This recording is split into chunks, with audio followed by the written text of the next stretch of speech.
gang, gummy gang, gummy gang, gummy gang, gummy gang, gummy gang, gummy gang, gummy gang, gummy gang.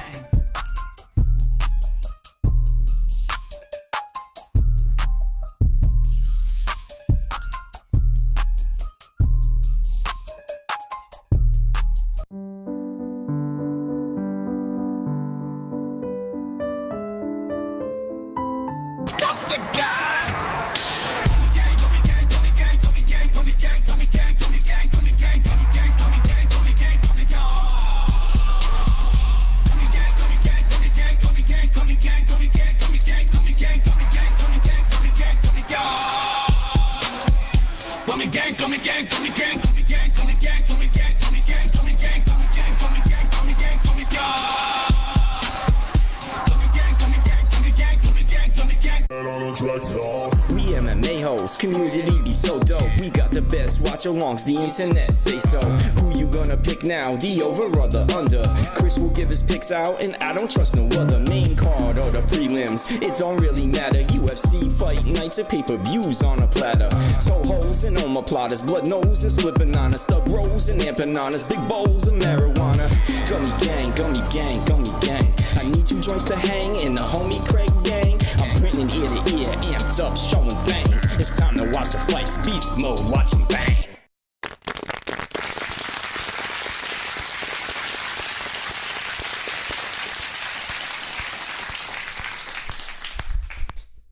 Wonderful, wonderful. Welcome to Gummy Gang, our second channel. We're here, we're live, we're wonderful, wonderful. Wonderful, wonderful. The last stream ever, because the eclipse is coming.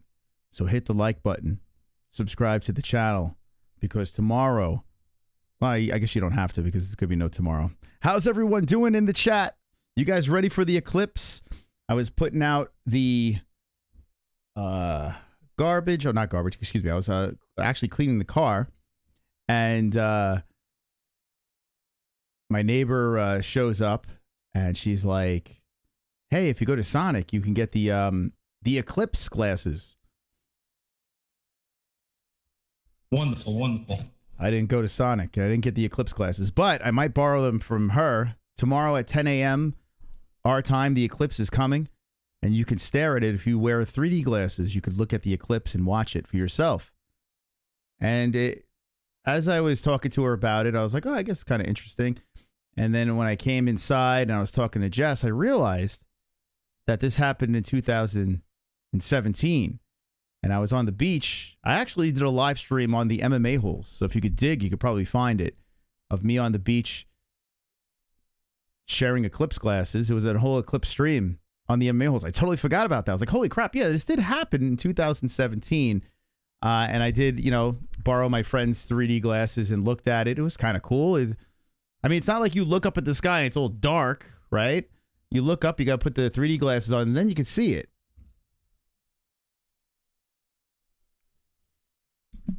But this is it. You know, this is it, Jess. Yeah. It was a good run. But, you know, all good things come to an end. Well, you make jokes, but I'm like, I don't know. I'd be lying if I said there wasn't like a little nervous part of me. Well, what about 2017? Were you nervous then? 2017 was a rapture? I don't think Eclipse. No. It was an eclipse. No. This is different. Okay, explain. Do you want me to? I mean, yeah. Do you really want me to go there? You don't care. You just I do care. Fun. We're doing a whole stream about it. In fact, actually, I didn't even see this video yet. You want me to explain because you want to make fun. No, I don't want to make fun. I just want to. I'll explain. I want to get the information. Well, this guy over here, Greg Lowry, says, "Is the solar eclipse tomorrow a sign of coming judgment on Earth?" My answer here. You want his answer? Or you want to answer for him? I'll give mine real quick because I'm not going to stay very long. But listen, I'm not like super well versed on the Bible or anything like that. It's not like I can pull scripture for scripture of everything, but I do know some scriptures, and yes. I do know that when they talk about Jesus returning or the rapture, for those of you who are Christian or really know that part. Mm-hmm. Fun fact: I've been through the rapture, and I'm not even joking. You've been through what people thought was going to be the rapture. You've it not wasn't. been through the rapture. Well, they Nobody's thought been then. through the rapture. Well, they thought it was then, and I promise still you, here. in your current mental state, Moss, you don't want to be through the rapture. oh yeah, I could take on. You the ain't rapture. going nowhere. You getting left behind, boy. Well, that's what happened. I got left behind. I didn't go anywhere. I'm still here. No. So I'm still on hell on earth. from what I understand, is all of these little signs that are happening are nobody's supposed to know when the rapture happens, but we're supposed to see the signs, which is basically like letting everyone know you have this much time to get right with God, because Jesus is coming, pretty much, right? So the earthquakes. I'm coming. All right. So like the earthquakes Jesus. and all that stuff, Yeah. and this eclipse, the reason why it's so important is in Acts 2:20. It said, the sun shall turn to darkness and the moon into blood on the day before Jesus returns, the great and magnificent day, or something like that. Wait, the moon's gonna turn to blood? Well, I think they said that because the color of the moon, what the color of the moon turns when the sun's behind it, which is like red. So I'm assuming that's what it means. So that's why so it's referring to an eclipse. And I think that's why, along with the other signs like the earthquakes and the war and the cicada plague that's going to happen this year, all that stuff. Yes. What time? When is the cicada plague It's happening? supposed to be this spring. They're all supposed to hatch. Okay. And that only happens once every 200 years. So basically, all the signs are just matching up at the same exact time, which leads a lot of us Christians to believe that it is our responsibility to help save as many people as we can before Jesus returns. Okay. So is that why people are panicking and saying, "Hey, man, find Jesus now"? Find Jesus, because if you don't, when the rapture happens, everyone who is saved by Christ and all of the children who are, beneath the age of knowing will get saved. But everyone else will be left behind, and they'll have to endure trials and tribulations here on earth beyond what you can comprehend. You'll still have a chance to go to heaven. You'll still get your chance, but you have to go through a lot of trials and tribulations first. Like Wipeout. Oh my goodness. So you are trying to make fun of it. No, I'm trying to understand. So you're saying there's like an obstacle course. If you like, I guess, yeah, if you want to look at it that American way. Gladiators. if you really want to put it in Moss analogies, yes. Okay. It's kind of like that. Your job is going to be to get saved by Christ. You have to find God, genuinely find God, and be saved, and then you'll have your chance to. What did you escape think all about the movie crap, This Is the End? Oh, that's the one with Seth Rogen, right? Yeah. I thought it was. Rapture. Yeah, but I have a good sense of It's humor hilarious. about it. I think. Do you think it's gonna be funny. like that? Where Nobody really knows. like the pits of hell, people sucked in, and we all and assume, but demons running the earth. Nobody really knows. By the way, This Is the End could possibly be one of my favorite comedies ever. And coincidentally, it's about the rapture. So I am interested in this because one of my favorite comedies out there is This Is the End. It's hilarious. If you don't find This Is the End funny, I don't know. I feel like there might be something wrong. That movie is so fucking funny. But it is the subject matter. Maybe that's why people don't enjoy it, because it's a serious subject matter. So tomorrow, according to listen, the word of according to the Bible, and it's not tomorrow. I mean, according to the Bible, it says the day before Jesus comes. But you also have to remember that what is it, like a day here is like 100. I think someone helped me out with that. It's like 100 years or something. In It's like heaven. dog years. It's something like. Remember when like God created created everything in 7 days or something like that? But for us, it was thousands and thousands and millions of years. Yes. So it's kind of like that. So anyways, so in the Bible, it says the day before. And it could very well be the day before for us, or it could be, 1,000 years. Like there's no way we can really know, because we're not supposed to know. We're just supposed to see the signs and get right with God.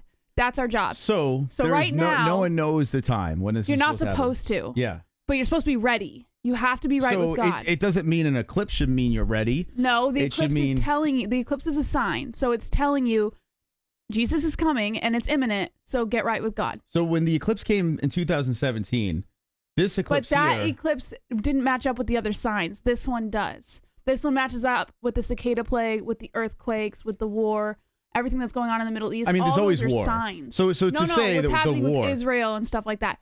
All of those are signs that were prophetic. So they're all matching up at the same exact time. That's why this eclipse is so important Okay. for Christians. So at this time, if you truly believed, then Ellie, Logan, and myself, hopefully myself, because I do believe that I am saved by Christ, They'll will get taken You'll get up. a pass because you believe. Taken up during the rapture, but you'll be left behind, but you'll still have your chance to go through the obstacle course. No, well, while you're going through the obstacle course to find God. Oh, okay. Truly find God. Listen, I feel it. You can't just look up and be like, okay, God, I believe you. You have to truly believe and love and find God. So I feel this. I feel like this. I'll wait. I'll test. I'll wait it out a little bit. You're not going to want to do that. I can promise you. How do you know? Based on the trials and tribulations that they explain, it is going to be hell on earth. Now, they is human, mortals, right? I know you like to do that all the time. No, I'm just saying. The Bible, it's going to be hell on earth. Okay, so did you meet these people that are talking about this, or it's like called how? Faith, Moss. Okay, I have faith in a lot of things, and I understand why people believe in religion. I get it. There's many reasons to believe in a God, right? Whatever religion you believe in, there's many reasons to do so. But I will say this: the forcing of God onto people. Well, I'm not trying to force you. No. Well, I'll just gonna put it out there. The Christian version is probably the worst. Well, it's not just Christian. There's like a lot of denominations and things like that. It's not just like, the Christian. Well, the version where you must take him in or you're gonna burn in hell. That is probably the worst religion to go with, in my personal opinion. Because you're also I feel that God's kind of a dick. I got to be honest. He seems like a narcissist. You are so getting left behind. It's not even funny. I feel that God could be a narcissist. Because, you better be careful, Moss. Because why? Lightning, man. You don't think that God's I got to get away from you. He sounds like a prick. I believe that there could be a higher power. I am open to that. But if you're to tell me, hey, believe in me or you're going to burn in hell, that guy sounds like a fucking penis head. I got to be honest with you. Like, just being open. Okay, now you don't have to insult everybody's beliefs either. Not insulting. It's okay to have your opinion, to me. but don't be insulting about it. No. I'm saying that is my belief, right? So, for instance, if you were to tell me that I think there's a little part of you that's trying to be No, that's my belief. You understand what I'm saying? And this is the problem with super religious people. They can't accept another one believing something else. No, I accept that you don't believe in God or anything like that. Like, that's totally whatever. That's on you, bro. Like, whatever happens, happens. But like, if you're trying to intentionally like make comments to insult what the other person believes, like, my biggest problem is this. Okay, my biggest problem is this. I'm always being force-fed religion, but I am not force-feeding you guys not to believe.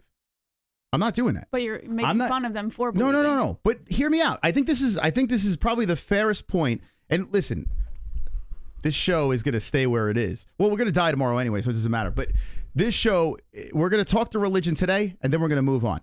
Because honestly, religion, politics is a very dicey subject, right? Like when you talk about this type of stuff, people get very serious about it. So I respect people being, passionate about their beliefs. I respect it.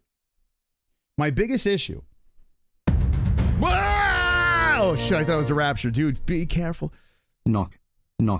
Check the Gospel of Thomas Plaza.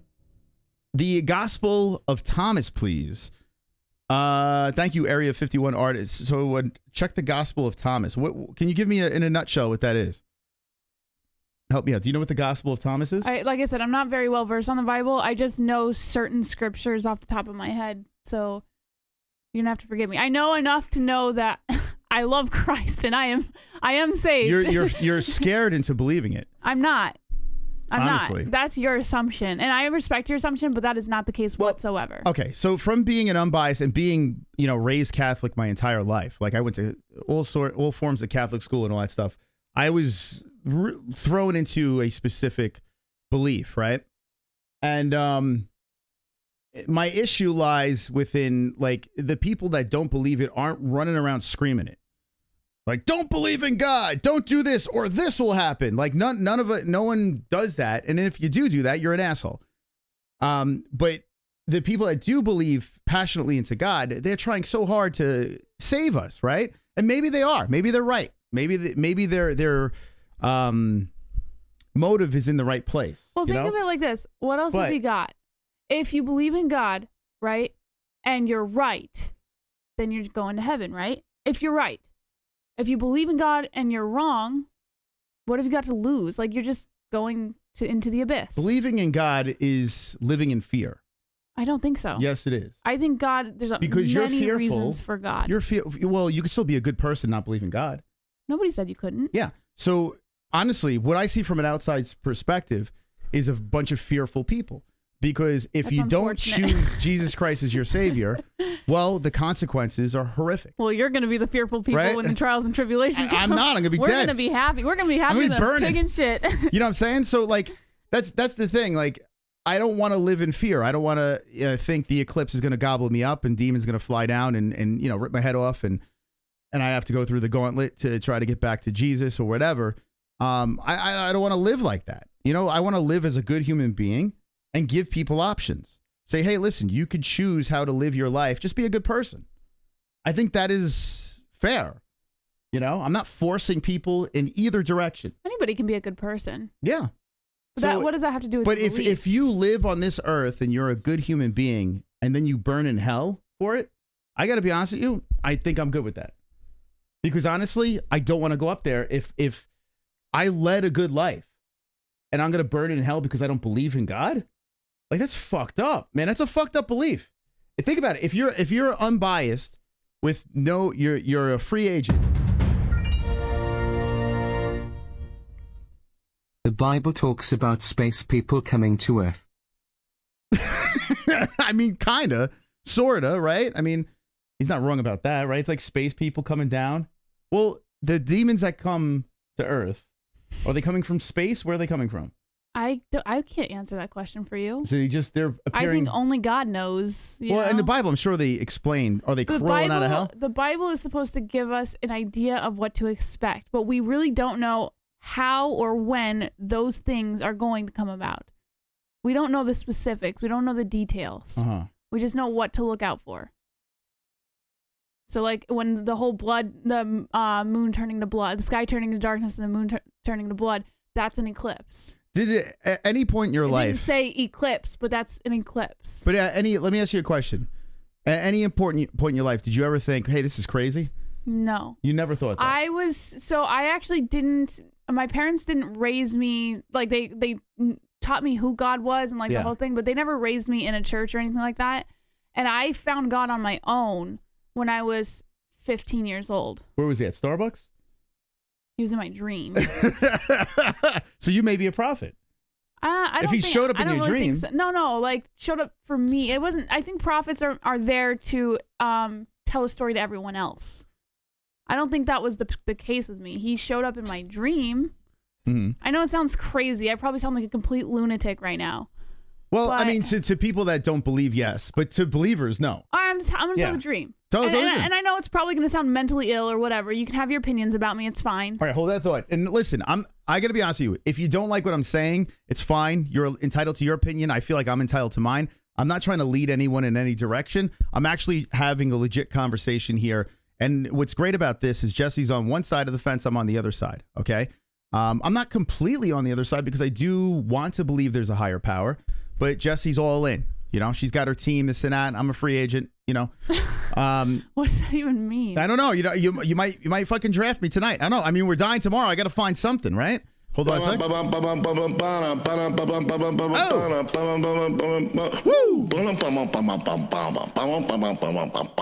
You hear that jam? If the Adam and Eve story is true, wouldn't humanity be the product of generations of incest?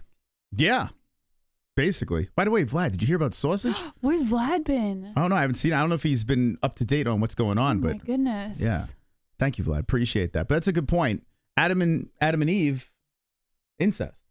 Like I said, you can't really ask me those because I can't. I know what I know and I know what I believe, and I can't really like comment on like certain biblical stories and stuff because I wasn't raised with it. I had to learn everything on my own. Now, before we dive into my dream. dive into this dream, Jesse's pop is a minister, right? Is he considered a minister? Yes. Right? He's a minister. So I told him, hey, start a YouTube channel because these conversations, he transcribes the Bible. He breaks it down and gives his belief on, you know, what it's about, right? So one's in the chat if you would subscribe to that channel. I think it'd be fascinating because he was saved by Jesus and now he's spreading the word of Jesus. So, you know, he has a website, and he's thinking about doing a YouTube channel. And I think it'd be perfect for questions like this. And what's great about him, my dad could definitely answer all of the biblical questions. Yeah, he literally studies it every word fucking for word. He could give you every scripture. It's nuts. It's fucking nuts.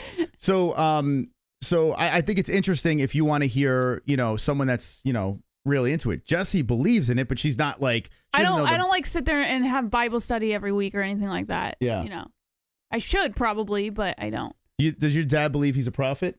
I don't think so. Okay. Not every Christian believes they're a prophet, Mom. I don't know. It doesn't work. I'm not going to say way. who I heard in the Discord. No offense, but that is a prophet on our Discord. It's, you know, I'm just saying, you know, they're out there. Oh shit! Hold on. Wonderful. Oh crap! It's God. Y'all need Jesus. Also, Chris, my child, I'm leaving you here and taking your family to my domain. You can fend yourself against McGregor and John Jones. It's like that movie This Is the End, but you will be the gimp on a chain. Wasn't that Channing Tatum? Wasn't he the gimp in This Is the End? Spoiler alert. I think can anyone confirm that? Thank you, God. Big fan of your work. God. Wow, God's coming in. You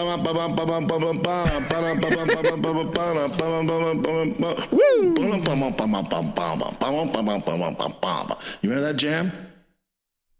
I heard about the sausage yesterday. Oh, okay. I'm not going to lie, Mos and JBM.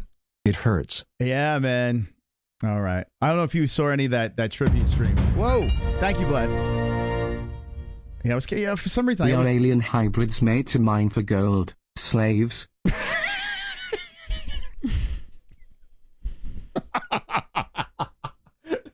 Thank you, Casey. Thank you. That caught me out of. Yeah, I was thinking about Vlad because Vlad's like one of the OGs, right? So he was one of the people I was curious if he heard. Thank you guys. Appreciate the donations. We're going to dive into Jessie's world here. Okay, Jessie had a dream. Like she's like Martin Luther King. Get ready. Stand by. Wonderful. The dream is coming. Optimistically cynical. Damn, I didn't think the Discord chat would turn into a fucking holy war. I know, bro. Yeah, you know, I popped in there for a minute. I was like, oh, I slowly backed out. You know, like when you walk into a room and you realize you don't want to be there, so you just slowly step away. I'm the worst to debate with this shit. Like if I'm drunk, like when the edible kicks in, who knows what the hell's gonna happen. But being a former, you know, Catholic, you know, really stuck in that religion for many years. You know, I can talk about both sides, right? Now I understand Christians are different than Catholics, yeah, right? I mean, there are a lot of beliefs that are very similar, but I think the way that Catholics and Christians practice their beliefs are very different. Yeah, guys in the chat, like I said, if you're super religious, okay, I'm not here to insult you. That is not what I'm trying to do. I'm just here to try to have a conversation where we show both sides and have fun with it at the same time. I saw what was going on in that Discord, and you know, like I'm thinking about it like this. There are certain people that are super religious believers that, to me, I feel have like severe mental illness, right? Do you think anyone who believes in God is mentally ill? He even thinks I'm mentally ill. Hold on. There's a counter to this, right? Like for me, I look at it, I'm like, bro, this person needs to see a shrink, right? But could you imagine if they're right?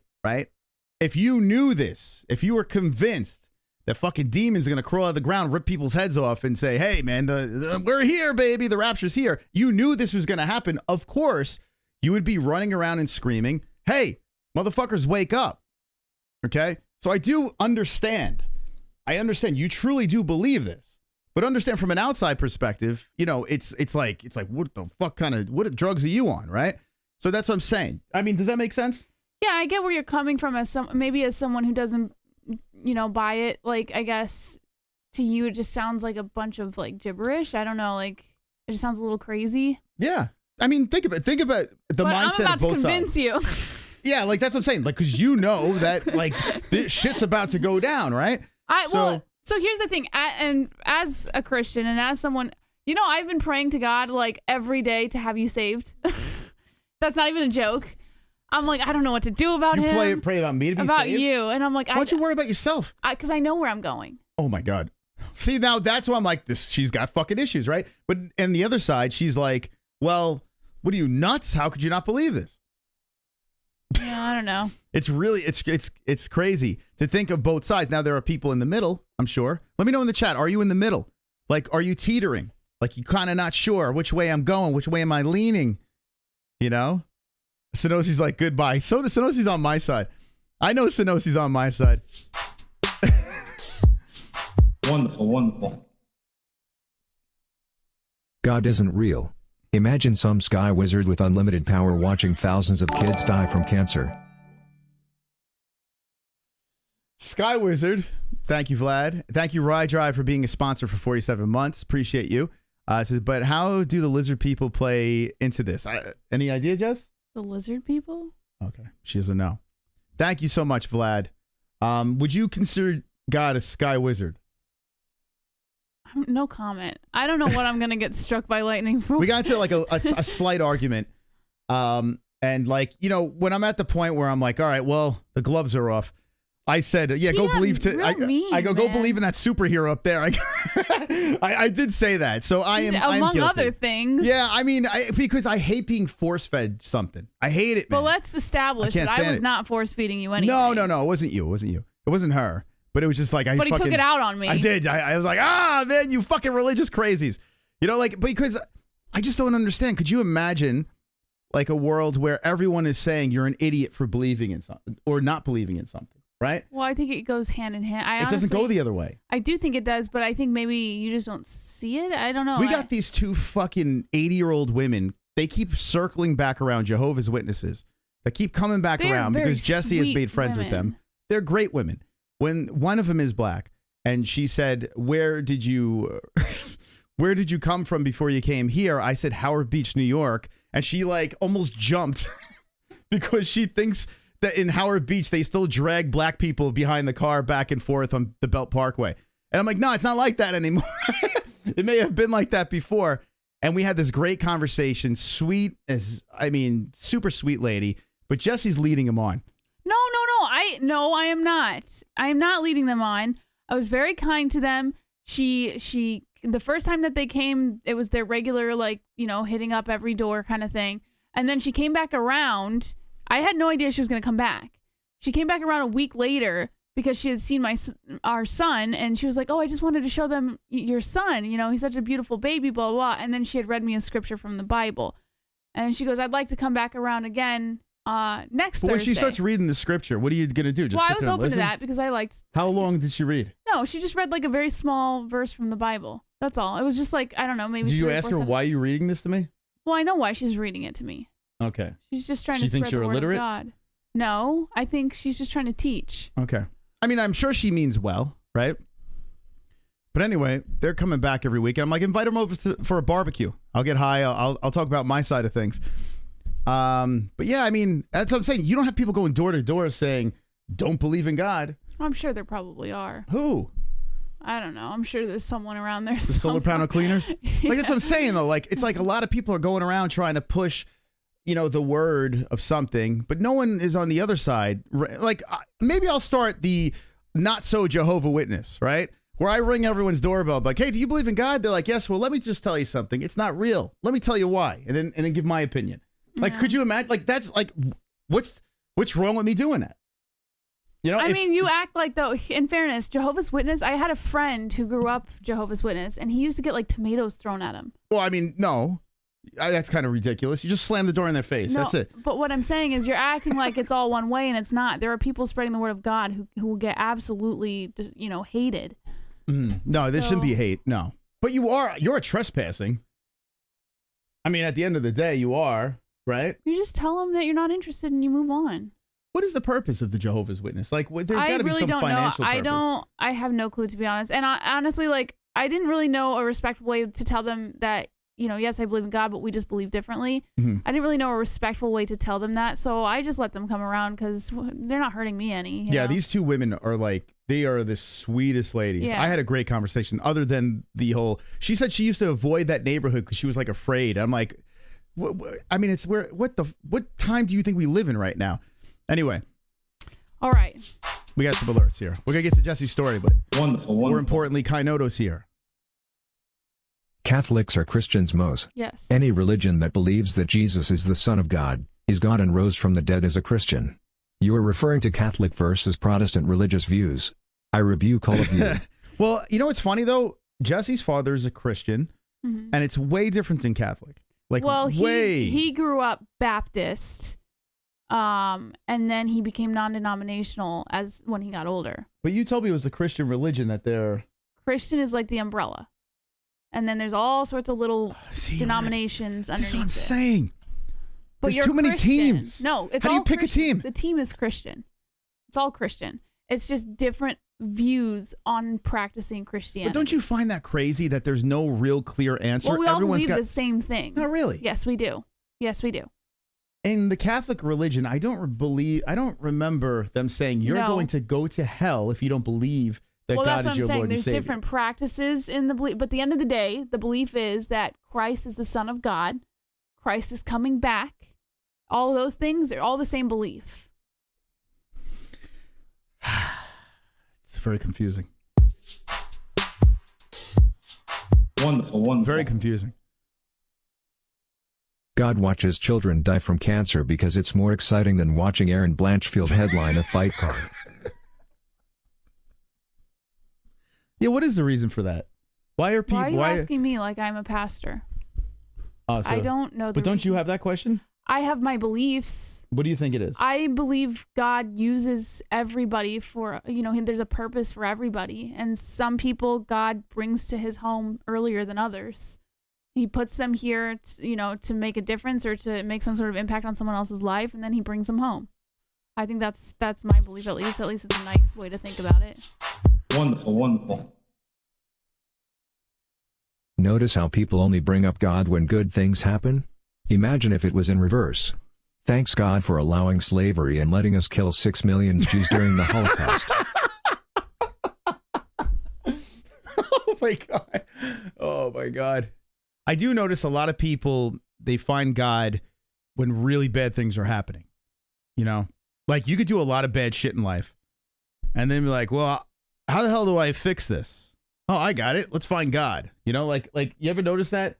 A lot of people do, like, it's like an excuse for doing all the horrible things back in the day. Well, if you find God, your sins are erased.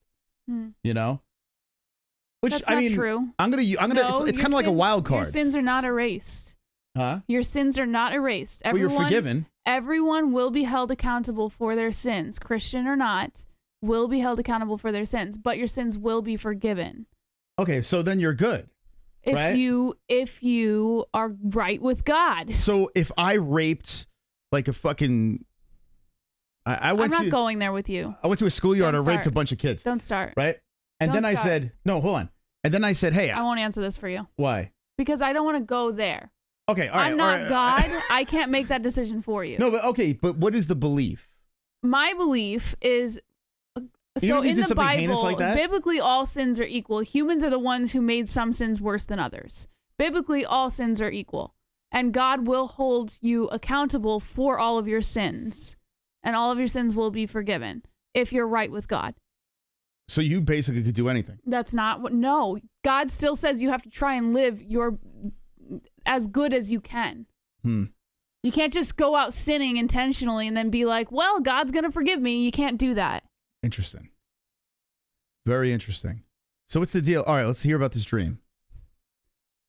Okay, time for my crazy dream. Ready? All right, here we go. Here comes the Jesse Here's dream. how I got saved by God. Ready? What kind of song do you want me to play? Like I was 15 years old. Okay, no music, because I actually do want this to be taken seriously. No, For go ahead. anyone who's willing to listen, actually. Okay? I was 15, and for Christmas, I asked for a Bible. I'll keep this short. I asked for a Bible for Christmas, nothing else, and that's exactly what my parents got me. They got me a Bible. As you clean your vagina. And, Thank you for subscribing. I was so excited to get this Bible. I had never, dabbled into this, whatever. And I sat down and I was reading my Bible. My mom was in the kitchen cooking Christmas dinner. My dad was sitting next to me on the couch. And, my siblings were off doing whatever. I was sitting there. I was reading my Bible and I read John 3:15, John 3:16. You have to forgive me because I'm probably off a little bit on that. But it was the verse where they say, you know, for God so loved the world that he gave his one and only son. And if you basically, like, if you love his son, then you will be brought into heaven, pretty much. That whole thing, right? And then I fell asleep. I took a nap right then and there. After I read that verse, I took a nap. I just got really tired. And then I had this dream. And in my dream, everything was the same. My dad was sitting next to me. I was sitting in the same spot on the couch. My mom was cooking dinner. My brothers were eating Christmas dinner at the dinner table. And then all of a sudden, Jesus, and I shit you not, Jesus walks through my front door. It's not a joke. Guys, it's not a joke. Jesus walked through my front door. And I was speechless, and I was just staring at him with my jaw dropped. And I was like, oh, my God. And I tried How old were you again? 15. I was about 15, something like that. Was this when you were playing with Spice and all that stuff? No. This was well after all that. Okay. And so my jaw dropped, and I was like trying to point at him and tell my dad, Jesus is walking across our living room floor right now.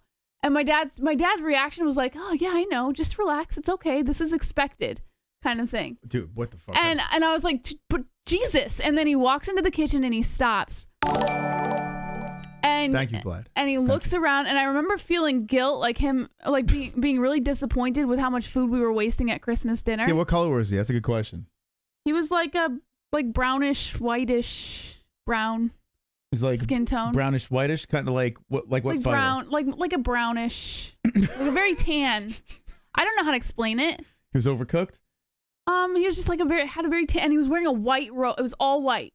He just walked in. And he walked in. Yeah, he was like, Jesus, party at 12. And he didn't say a single word, just walked right across the living room into the kitchen. Okay. And I remember feeling guilt, like shame, for how much food we were wasting at Christmas dinner. Like, Jesus was almost ashamed, like, disappointed a little bit, but that didn't bother him. My brother still stayed eating Christmas dinner at the table while Jesus was standing there in our kitchen, and he points at my mom, and he goes, I have a spot saved for you in heaven. And I still to this day don't know if he was talking to me or my mom, but he pointed at my mom. You're like, I hope you're pointing at me, Jesus. Well, either way, I would be thrilled. Yeah. And he goes, I have a spot saved for you in heaven. And then I woke up, Moss. And this is not a joke, guys. I remember this clear as day, this dream. Oh, I think you meant this happened while you were awake. This is the only dream I've ever had in my entire life that I can remember every single detail. Now, I don't want to be, I'm just going to ask you this question. Your parents are very religious, right? They weren't always. But at that time, were you not? At that time, I think, no, I think my mom was like just coming out of one state of belief and like kind of transitioning into another state of belief. So she wasn't Christian? She wasn't Christian her whole life. No. My dad was, but he fell off for a little while and then. But so where did you find religion? I just felt, I know you're going to think I'm fucking crazy, but I think it was like a calling. Like, I just felt it in me. Like, I felt an instinct that I needed to find God. And so I asked for the Bible for Christmas one day, and then I started learning. Mm-hmm. That's it. It's not like Jesus came to me and said, hey, you need to start learning. I just felt it in me that I needed to start learning about God. So I asked for a Bible. You know, it's funny. I know it sounds so crazy, and people probably think I'm a freaking lunatic right now, but it's real to me. It doesn't sound crazy because it was a dream, right? And when you were telling the story, for some reason, I forgot that you said it was a dream, right? Because maybe the edible might have done that. Yeah. But so I was listening to it like you were at the dinner table and you walked into the house. No, right? no, I was on the couch. Make this very clear. This is a dream, okay? So you were on the couch. I was on the Jesus couch. My dad was sitting next to me on the couch. Okay. Jesus walked in. My brothers were at the dinner table eating Christmas dinner. What was he wearing? A long white like robe. I don't know. Maybe was he floating or did you see his sandals? He walked. He walked? Yeah. He walked. Did you try to like lean him over to like a bathtub to see if he could walk on water, just if he was real? Oh, jeez, Moss. No. Put him on the sink? Listen, you can make all the jokes you want, but I know what I saw. I know. I'm not saying you didn't. I know what I felt, and the feeling was like immense. But does it bother you that it was a dream? No, because I've heard of stories all right. like, I think that's how God does visit people sometimes, is in their dreams. All right, let me tell you a story. When I was a kid, I had a reoccurring dream of a vampire. Okay? This is the truth. This is the God's honest truth. I had a terrifying dream of this vampire that would kill me every night. Every night, I would be terrified to go to sleep because the vampire was going to kill me. And then one day I realized that you can manipulate your dreams into, you know, fighting off the vampire. I fought him off. This is the Cliff Notes. And I killed the vampire in my dream, and the vampire never came back. Now, I could say to you, well, maybe vampires are real, right? I know what you're getting at. I get it. No, I'm serious. I know. Listen, I know. I understand how ridiculous it sounds. Why do you think he came to you? I don't know. I hope I'll find out one day. Okay. Maybe he needed me for something. I don't know. We got an alert. Let's play it. Wonderful, wonderful.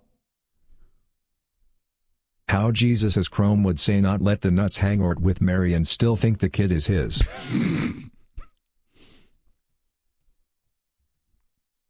got a response to that? You know, now I'm thinking about it when you said, why do you think he came to you? Yeah. I'm like really thinking about it now. Maybe it was for this reason. Maybe I was supposed to just tell the story to a bunch of other random people I didn't know. Maybe that's why. Maybe that was the only reason that he came to me. Maybe there was no sole purpose for it. He just wanted me to spread the story to other people. Maybe that's why. I don't know. I know it sounds so crazy, but it's just so real. Like, listen, I mean, when I was a kid, I wanted to believe in Mickey Mouse, right? Like, for real. Like I wanted to believe Mickey Mouse was real. I wanted to believe Santa Claus was real, right? I wanted to believe all that stuff was real, for sure. Like, these are man-made stories that I wanted to believe. I wanted to believe that God was real. In fact, the reason why I started praying to God wasn't because of the Catholic upbringing. It was because I was playing mini golf against my dad. My dad he was kind of a prick. He would always beat me in everything and then rub it into my face. So I was like, all right, if I beat him in mini golf, I'll make a deal, I'll make a pact with God that I will pray every night. And I beat my dad that night. Some have told me that actually was God saying, here's my sign. I know it's silly, you beat dad at mini golf, but here you go. So now I say, well, if I remember, sometimes I fall asleep, but most of the time I'll say some sort of prayer, right? Because I made a deal. I'm a man of my word. Do you think that was God coming to me? Because some people have told me, yes, that was God. Do you believe that? Only Did God come will to know. me? Little mystical at the golf course, the mini golf course, helping me beat the dad in golf, mini golf. You think? I mean, it's possible. Only God knows. Only God. What do you guys think in the chat? Was that God? All right, now let me hear your stories in the chat. Here we go. Let's see what we got here. I mean, it could be. Anyway, now that I gave everyone a good reason to think that I'm batshit crazy. Well, they already do, so you're fine. Yeah, but I really just solidified it, didn't I? No, I think there's a select few in the chat that are like, right on, Jess. I'm just as crazy as you. Yeah, listen, at the end of the day, I mean, internally, do I hope all of you are saved? Absolutely. Like, but I'm not going to I don't know. I'm not going to sit here and shove it down, because I feel like the more you force someone into a direction, the more they get pushed away, right? So, you have to always approach carefully. So I'm just here to give my story and my experience with it and hope that maybe somebody's listening who's like, maybe. See, Terry says, I'm lucky to have you as a wife, such as a wife. Aw, thanks, Terry. I mean, I got to be honest. I think she's pretty lucky, too, to be honest. Because could you imagine if we both believe the same thing? Now we have the best of both worlds. We have one of us is right. I mean, it would be the best of the whole world if you believed, to be honest. Not really. Not really. Because if you think about it, there's got to be a yin to the yang. Not in my opinion. If we're both just fucking kneeling down, praying to God every 5 seconds, I would be thank okay God with for that. I would be thrilled. No, I don't think so. I think everything would be happier all around. Not true. Not true. Human beings are attracted opposites. Opposites attract is the thing. I wasn't attracted to you because you didn't know Christ. No, but I'm saying in a lot of beliefs, even though we have similar ways of thinking, there has to be some sort of difference. To be completely blended in the same path, it's not fun. To be completely blended in a path of faith is more than fun, and I think that's something amazing. It's fucking gay. If we were all like, oh, thank God for that, it was just me and her just running around saying that. I mean, that's boring as hell. I love that. We would never have this show right now. This show tonight would have never happened. If we both ran around like Jesus, nothing says Jesus, like that. No, nothing says you have to run around doing that, but just believing, having a partner that can believe with you is, it's kind of lame. It's boring. Incredible. But here's the thing though. For instance, there are people that like sports teams, right? And I have a friend that's a big New York Giants fan, and his wife's a big Green Bay Packers fan. and they never split. They not the stuck same to at their all, teams, Moss. and they live happily ever after. They just have fun during the games. Teams don't really guide their life. Well, just an analogy. Hmm. You need to have things in common, you partner. Yes, I'm not saying everything different. Like, I'm not saying everything. You have to agree on some things, but at the same time, you know, you need a little spice. You know what I'm saying? Like, Kainoto, there's no way Kainoto's girlfriend's like him. It's impossible. I don't think anyone's like Kainoto. Let's see. I think it does. If you have two of the same exact type person, you'll drive each other nuts. There you go, Guido. That's exactly what I'm trying to say. You will... Why do twins hate each other and love each other, right?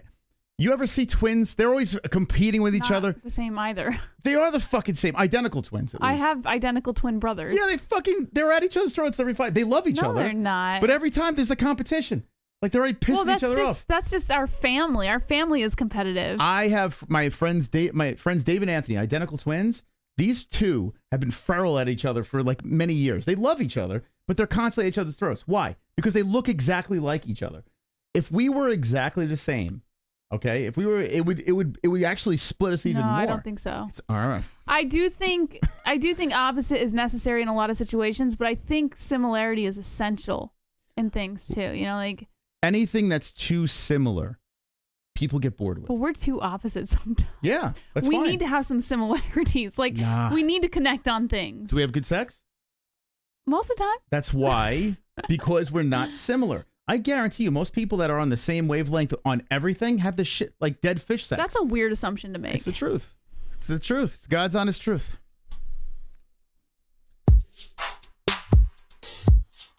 Wonderful, wonderful. Hey, Vlad.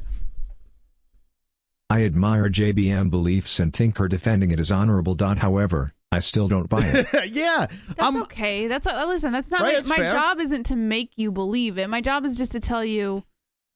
My job is to tell you my experience and my beliefs, and then, you know, hopefully it leads someone in the right direction. You know, it's funny. Jessie does it in the right way. And just like her father, too. Her father's like in over his head with this stuff. But he does it in a way where it's very, very tolerable. And I urge you to do the same if you truly believe in this stuff. Don't think because the more you shove something down someone's throat, the more you push people away. If you really want to save human beings, every once in a while, you can throw it in here and there. But if you're constantly preaching this stuff, I promise you, you're literally turning people away. It's like anything. It's like, oh, The Sopranos is a great show. Watch The Sopranos. Sopranos. They said it so many times to me. I'm like, fuck you. I'm not watching this shit. You know, if I tell people about Breaking Bad and I'm shoving it down their throat, saying it's the greatest show on TV, you know what I'm saying? People go the other way. That's how we are. You know? So, I mean, I think that's the best way to handle something like this. If you want someone to believe in what you believe, don't go overboard with it because you will wind up pushing people away. Yeah. You know? I want you to clean your Sober Carl hit the nail on the head for me, at least, not for, you know, everything else, but. What's that? He said, I can't read it that far away now. Hold on. Where is it? JVN wants you to come to heaven with your family. It's not rocket science. Yeah, there you go. Yeah, it's just that. That's all. Bro, you're acting like you know this is true. It is true. That's my God. When it comes to you, that's all I really want. Like, I really just want you to come with us. Oh my God, dude, this sounds so fucking crazy. Like, I know it sounds ridiculous. Dude, but I couldn't even imagine telling someone, I'm telling you, you're going to wind up in heaven. You better listen to me. Like, that sounds fucking nuts. I have nothing to lose if I'm right or wrong. I have nothing to lose either. Once you're dead, you're dead. Okay, like, what do I got to lose? And that's your belief. That's fine. But like in my belief, in my walk with God, I do want you to come with us. Oh, I would love to be there. Hey, if there's an after party, I'll go through the obstacle course. I'll meet you there. You know, I'll meet you over there. I don't want you to have to go through the obstacle course because of what I know. Well, with our age difference, I'll get there first anyway, so I have time. You're to get through the gauntlet. You're not going to want to go through that obstacle course. How do you know? Because it's hell on earth is how they described it. It's like boot camp. It's like fucking. You're not going to want to go through that. Oh my God, dude. Now, to the non-believers, you hear this? I know. You're not going to want to go through that. All right, I'm out of here. What the fuck? I'm out. All right, good night, guys. You know what I'm saying? That's what I'm saying. Like, it's like fucking hell. I'm not here to, yeah, it's fine. All right. That's a lot. Good night, guys. No, you don't have to leave. Tell us more. No, it's okay. No, because I feel like I'm starting to get criticized a little bit for it. No. I'm not. I promise I'm not criticizing you. What I'm saying is, the belief is so strong that it's like, this is fact. Yeah, in my head, it's fact. But there's no proof that it's real. That's why it's called faith. Yes. So that faith is not fact. It's not supposed to be. So, That's why it's faith. But I just said you were saying that this is fact. My faith is fact. Puts fact in my head. There's like, it's hard to explain. Like, I don't really know how to explain this to where it's understood by people who don't believe. Yeah, like, so that's the thing. So it's a belief. It's not fact. It's a belief. Well, from the Bible, it's fact. You could take facts from the Bible, but the faith is believing the Bible. You ever play telephone? You ever whisper something into someone's ear, it goes around the room, and by the time it gets back to you, it's a completely different thing. The Bible is that. No? No, the Bible is written by multiple prophets, but it's not like it went from one prophet to another prophet to another prophet to another. It wasn't like that. It's Jesus' telephone. It was multiple prophets writing their stories from God. So no, it's not like telephone at all. So you're saying it's each a direct prophet story had from a direct contact from God, whatever and wrote way their it was, stories. and wrote the story. Okay. Okay. I understand it. All right, it's very interesting. All right. Good night, guys. Take care. God loves you, I promise. Well, you want to hear this real quick before you go? Because this guy explains the eclipse. Oh, okay. So I have no idea. Real quick, and then I gotta go. I was literally just, all I put in was eclipse. And the first thing that popped up is this guy, Greg Lowry. I have no idea who he is, but this is his explanation on the eclipse. And is this the end? Okay. Greg Lowry here with some thoughts on the solar eclipse that is happening tomorrow. By the way, his fucking head looks like an eclipse. Sunday, April 7th, here in sunny California. There's a lot of excitement about this solar eclipse that will be happening, and some are even suggesting that it is a sign from heaven that judgment is coming specifically on the nation of America. Okay, I think eclipses are amazing. They happen once every 18 months or so. We've had many over the years. They're not as rare as some people would suggest. But is it a sign of the times? Well, it is true that Jesus, in what we call the Olivet Discourse, found in Matthew 24, he talks about the end times and he says the sun will be darkened. Is that speaking of what is going to happen tomorrow in the solar eclipse? The answer is no, it is not. We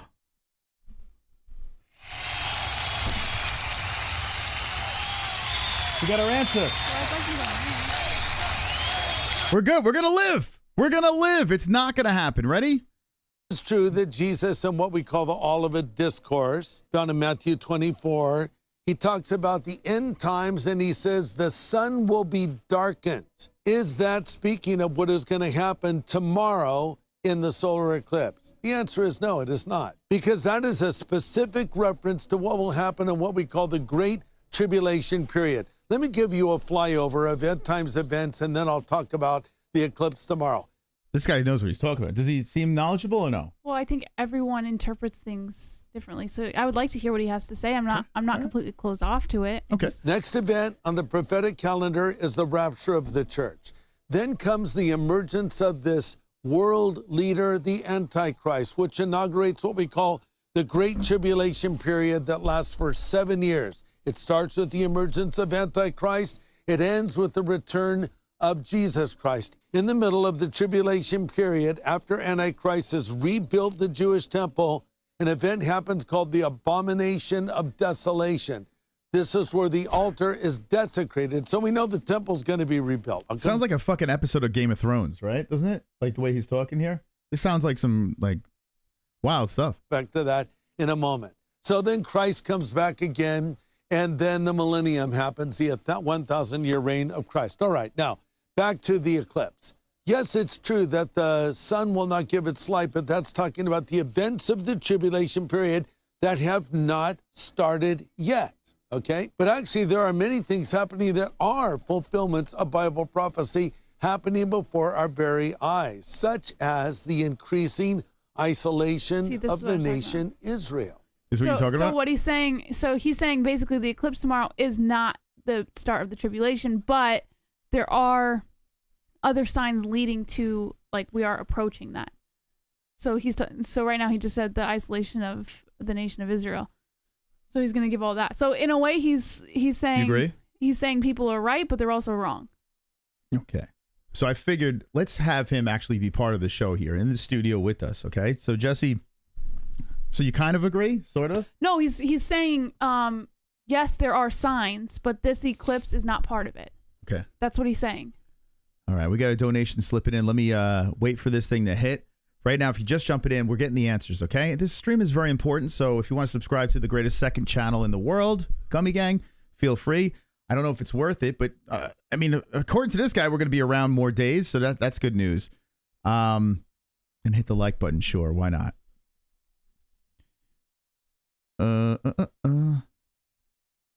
Good night, guys. Let me know if you find the answer.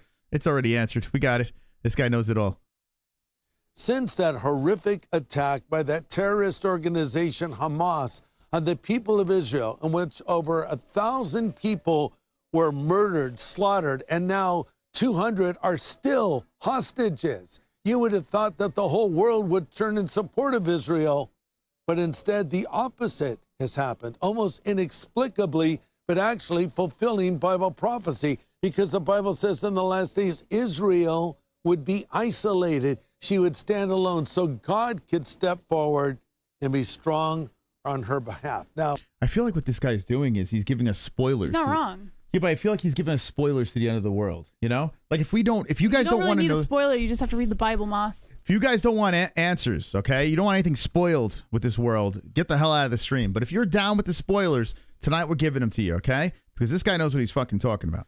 So do you believe in that? I do. Okay. Yeah. So I think he's dead people on. are defending something horrific. Are you saying do I believe in you or the No, him. the Hold on. guy? Don't be a stupid science. B-O-O-O-H Reynolds v. Reynolds.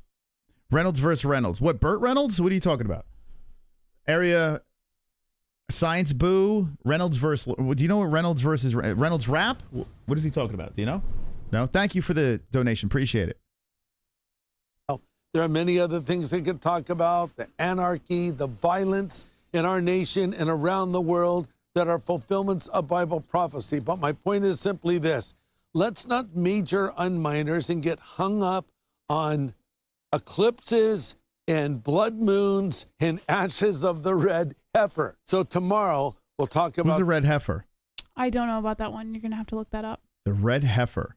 I tell you, they should make an HBO show. I can look it up right now. The red heifer. I got so many jokes for that. Let me fix this. Threshold. Let's see if we get a little more of him in here. There we go. Okay, let's get back to this. About this a little bit more. So look, Jesus is coming. The rapture of the church in which the Lord comes for his people can happen at any moment. Just be ready for that. It can happen today. It can happen tomorrow. It could happen 10 years from now. We don't know. No man knows the day or the hour when the Son of Man... I tell you what. See, right there. No one knows the day or the hour when the Son of Man will return. That's what I was trying to say. We don't know, but all we can do is look at the signs and get right. Yeah, I remember like 15 years ago. You're not something supposed like this was to going know. on. Yeah, you're not supposed to know. But he's just going to show up. Do you think that people are starting to interpret it this way because there have been so many scares? I mean, in my lifetime, there have been a lot of rapture scares. I don't think so. I think people are right because they're like, you're supposed to look out for the signs. It doesn't sound like excuses. No, like of why they were wrong. You are supposed to look for the signs. And when you start seeing those signs, you make sure that all of your arrangements are in order with God. But don't you think that, like, I don't know, there's no possible way that people are trying to say, hey, you know, all those times they try to panic you. Well, this is the real reason. No, like, I don't think they were trying to panic the public. I think they genuinely believed this is it, and please get right with God, kind of thing. I really believe that. Man will return. So let's not get off in these little rabbit trails and major on minors and miss the big picture. Okay, what do you think, chat? What do you think about this guy? All right, I'm gonna head out. Okay. Have a good night, guys. Good night, Jesse.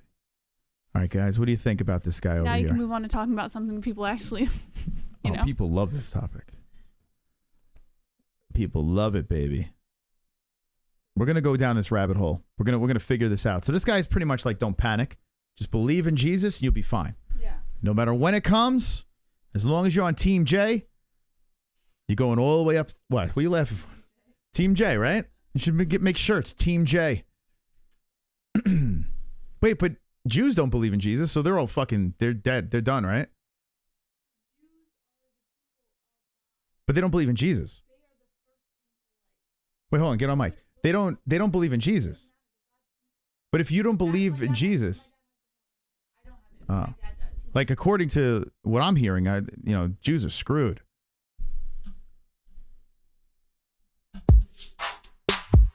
Big Cult energy, yeah. Wonderful, wonderful. He's good.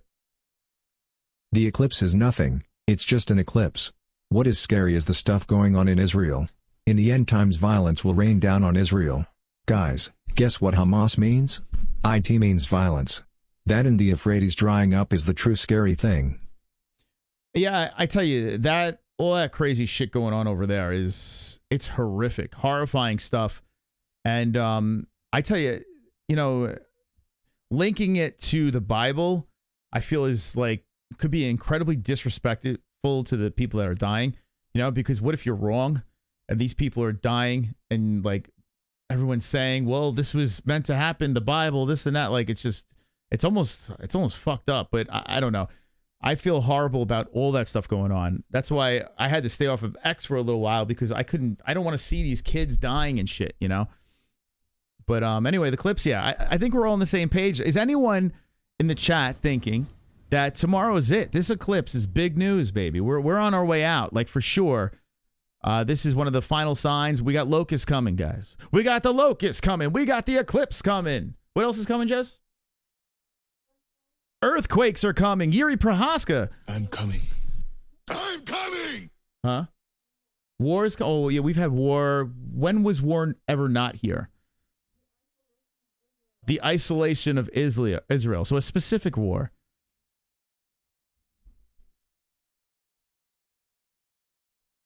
It's crazy.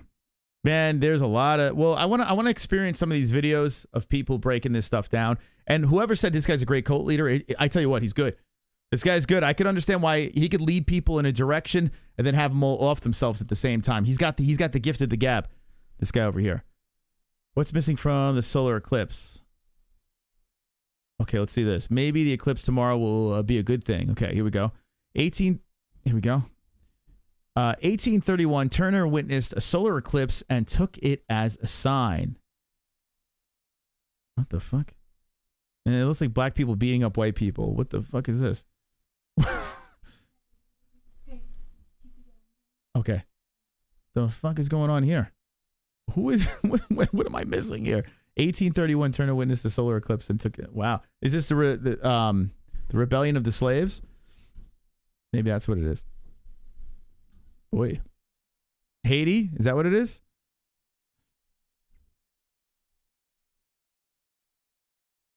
The only eclipse I care about. I actually used that song in our, what's it called? Our story. All right, we're going to go on YouTube and see what else we got over here. A solar eclipse. How many people are going outside with the 3D glasses? You put important info in the Discord? Okay, let's see.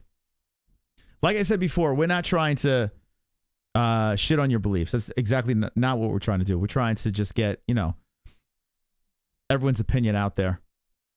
Whether we agree or disagree, it's all good. We're still family. Some are going to the, you know, the place upstairs. Some are, some aren't, unfortunately. But on Earth, me being the god of the MMA-Holes, let me just say this. You're all fine in this chat. Okay? You don't have to jump through a fucking obstacle course or believe in me, because I know you don't believe in me. You're still fine over here, chat. Thank you. Thank you. You're fine. I'm not that guy. I got you. I got you. I'm a man of the people. Unlike some gods, only allowed in the nightclub unless you believe in him. I mean, that's some crazy shit. All right, hold on. Let's go like this. Eclipse 2024 biblical meaning. I got you. I got you guys. I got you guys taken care of. Oh yeah, I was gonna go into the here's the prophecy. Okay, we're gonna check out some of these videos real quick. We'll go into the Discord. Thank you guys for swinging by on Gummy Gang. Just wanted to play Helldivers, but I said that's probably a little insensitive. Helldivers. Considering that's where some of us are going, a little insensitive.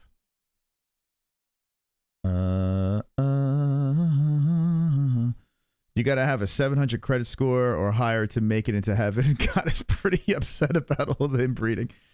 Oh boy. All right, let's see. Let's look in Discord. Wow, it's a lot of stuff. Yeah, you guys have been going hard in Discord. Hold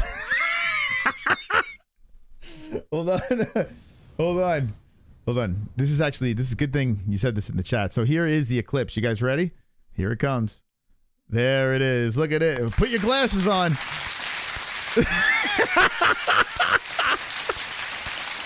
Oh my God, dude. There it is. There's the eclipse. Dude, that's fantastic. That is fantastic. Billabararu. 2 jams. See, that's money right there. I like the timing on that. It's a good comedic timing. I like that. I like the way you work. Fantastic. Well done. Well played. Kainoto's good at that too. You guys are very good. You're a very good artist. Solar Eclipse Prophecy Explained, Troy Brewer. April 2024. 5 signs of end of time. I want someone that's going to panic me. Hold on. Which one looks like... I want to, like... This. Look at this fucking guy. Everyone was excited about the eclipse until they heard this. I want someone that's going to freak me out. It's all happening on April 8th. The solar eclipse info, they're not... Oh, here we go. This looks good. This should be good. Okay, let's let this thing go. The April 8th solar eclipse is about to happen, but there's shit, yeah, I hope we don't die before Power Slap, because that's Friday, and King Ryan's going for the heavyweight strap, so... A lot more taking place here than just a rare, cool event to go and watch. Military involvement, CERN, 3 days of darkness, and spiritual forces that seem to be at work here. We'll take a look at these cases and see how this sign in the heavens seems to be way more than just an astronomical event. Since my is that Islam Makachev? Who is this? Previous video about the solar eclipse, a lot more information has come out. This next article really stood out as something strange going on. Why National Guard... Is he wearing a hat or is that his hair? What the fuck is on top of his head? What is he wearing? Is that a hat or a hair? Hold on. I'm trying to figure this out. Oh, it's a backwards hat, it looks like. Okay. I was like, man, he's a fucking weird looking dude. Dude looks like Count Chocula. Something strange going on. Why National Guard's nuclear unit is poised for solar eclipse. In Oklahoma, a local report has come out that an elite chemical, biological, radiological, and nuclear unit would come to help monitor the event. This I like the way this guy edits his videos and has very pleasant music in the background. It's very soothing. Unit of 22 members will be alongside the National Guard and the Oklahoma Highway Patrol unit to help prepare for this event. We're seeing a lot more physical warning signs for this solar eclipse than we did during the last one, but are we seeing any spiritual warnings? God told us that what takes place in the heavens is for signs, even more so that signs in the sun, moon, and stars will increase as the day of Jesus Christ. I need to do my uploads like this. Even if you're not listening, you're just like zoning in. It's like very soothing and relaxing. I need to do something like this. Turn draws near, and there will be signs in the sun, in the moon, and in the stars. Hey everybody, UFC 300 is this week. You know, Jamal Hill's fighting Alex Pereira. It's gonna be a fantastic scrap, and this is who I think is gonna get the job done. Right? That would be good. Would you guys like that? Should I do that? Should I my next upload be like very therapeutic and on the earth, distress of nations, with perplexity, the sea and the waves roaring. There's a lot more spiritual components in regards to this that I'll get into in a moment, but the next strange event going on April 8th is CERN is starting back up. CERN to test world's most powerful particle accelerator during April's solar eclipse to search for invisible matter that secretly powers our universe. The first collisions of the proton Dude, I'm too high for this shit. Holy beams crap. are expected on April 8th, when all tests and fine-tuning of the machine are over. Then the large CERN experiments involving colliding protons can resume their measurement program. The Large Hadron Collider will smash atoms together on April 8th. The experiment allegedly hopes to discover subatomic particles that exist inside atoms. Is this really going down? What the fuck? While CERN is just claimed to be a large machine doing experiments, there is a spiritual, multi-dimensional component to it. Sergio Bertolucci, who is the director of research and scientific computing at CERN back in 2009, said, "Out of this door might come something, or we might send something through it." In relation to technology, cell phone companies. Am I hearing this correctly? Am I fucking... Is this... Am I here? Is this guy like... What? Let me hear that again. Hold on a second. Particles that exist inside atoms. While CERN is just claimed to be a large machine doing experiments, there is a spiritual, multi-dimensional... This is like an episode of Stranger Things. Like, what the fuck? We going into the upside down? Is that what's happening? What? Is this really fucking... Are people really doing this shit? Component to it. Sergio Bertolucci, who is the director of research and scientific computing at CERN back in 2009, said, "Out of this door might come something, or we might send something through it." Dude, that's fucking creepy, man. Jesse bounced out at the worst time. This is some interesting shit here. It's a bullshit video. Claptrap. I don't know what that means. Claptrap sounds like a genre of porn. What would that be? Claptrap. In relation to technology, like an STD fetish. Cell phone companies have said that millions with trap queens Americans could lose cell phone service during the eclipse. Well, now I have T-Mobile, so I'm always losing service. I wouldn't even know. I never have service.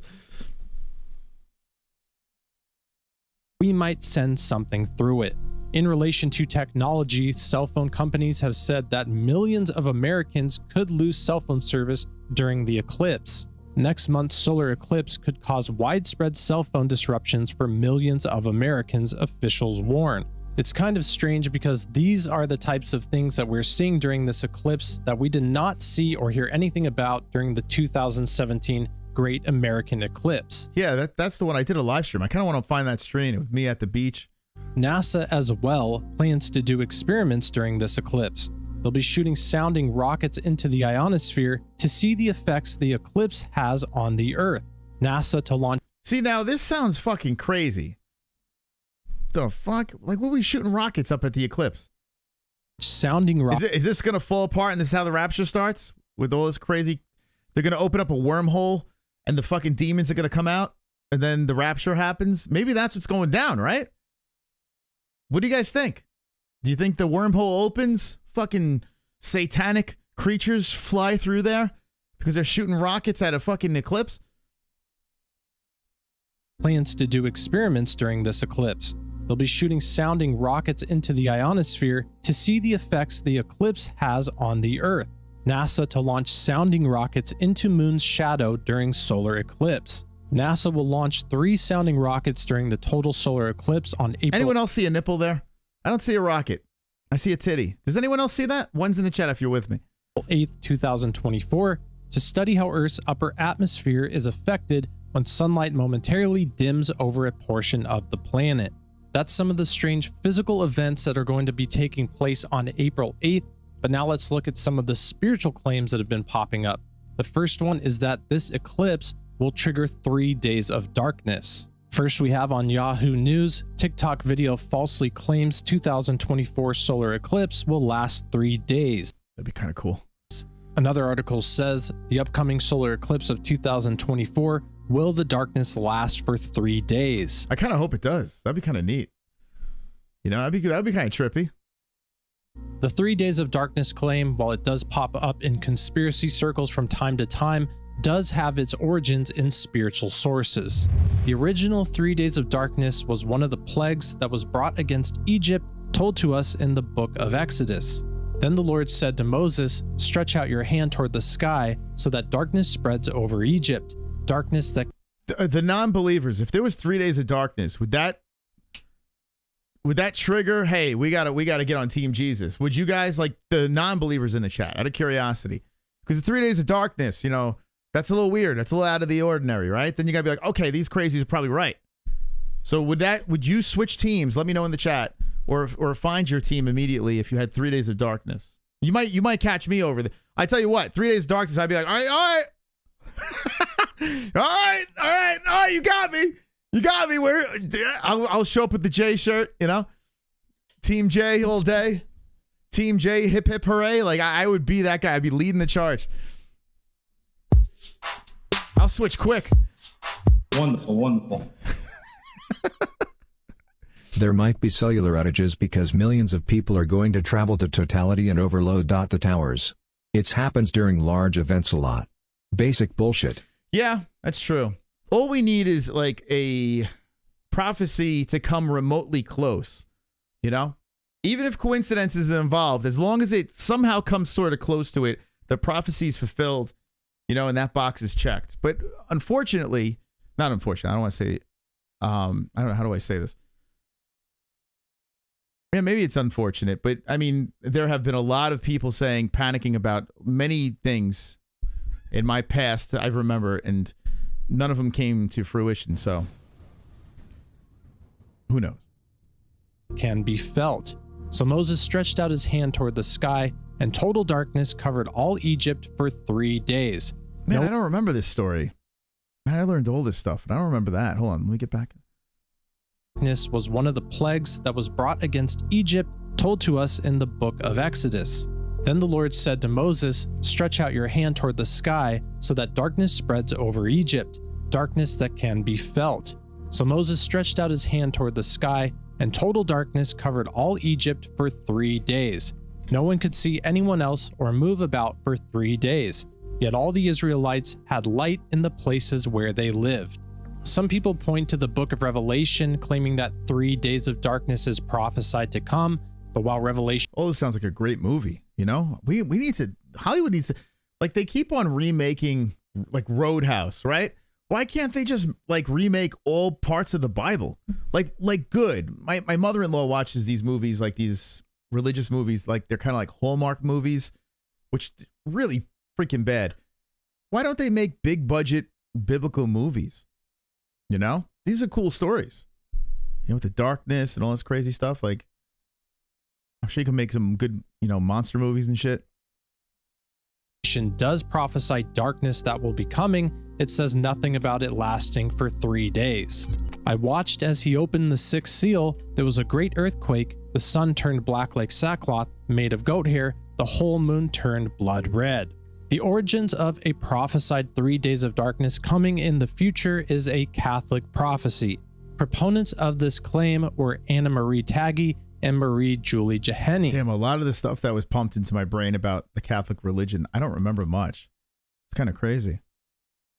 The claim is that the earth will experience 3 days of darkness where demons go out and attack enemies of the church. It's like the Purge. Wait, demons attacked enemies of the Purge? Wait, what? Of the church? 3 days of darkness where demons go out and attack enemies of the church. The only way people will be safe will be those who stay inside, pray, and light beeswax candles for enemies of the church. So basically people that don't believe in the religion, right? Or horrible people. Like, who are they going? Are they going after both? Light. The Bible says nothing about this coming in the future, and we can be sure that this won't take place during the eclipse. Whew.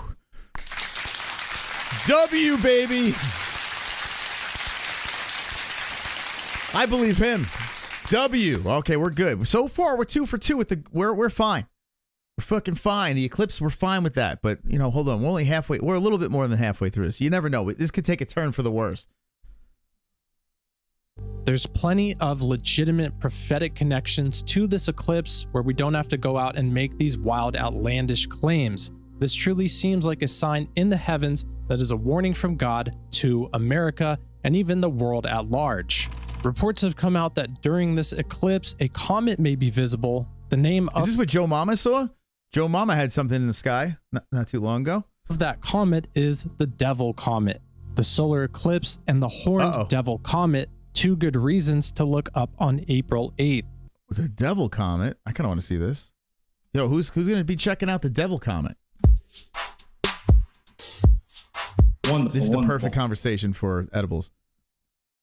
Moss, look up Val Valiant Thor. He was this guy that showed up and vanished during the Kennedy administration. The guy was from Uranus. Their people are called Polypians. Anyway, he said this would happen in 2024 and told the world to get nukes ready. Bro, are you talking about Uranus? Is this like, are you trolling or are you serious about this? I'm like, I think it's kicking in. think it's kicking in. If there is something that you want me to watch, drop it in Discord in the video section. It'd be funny. People wake up tomorrow and they see all these crazy videos. But drop it in the Discord section, the video section on Discord. And was he fucking with me, Kainoto, or was he serious? I can't tell anymore. Like, my brain is not, I can't pick up on sarcasm. Hey, Casey, thank you. You know, this is a good time for a song.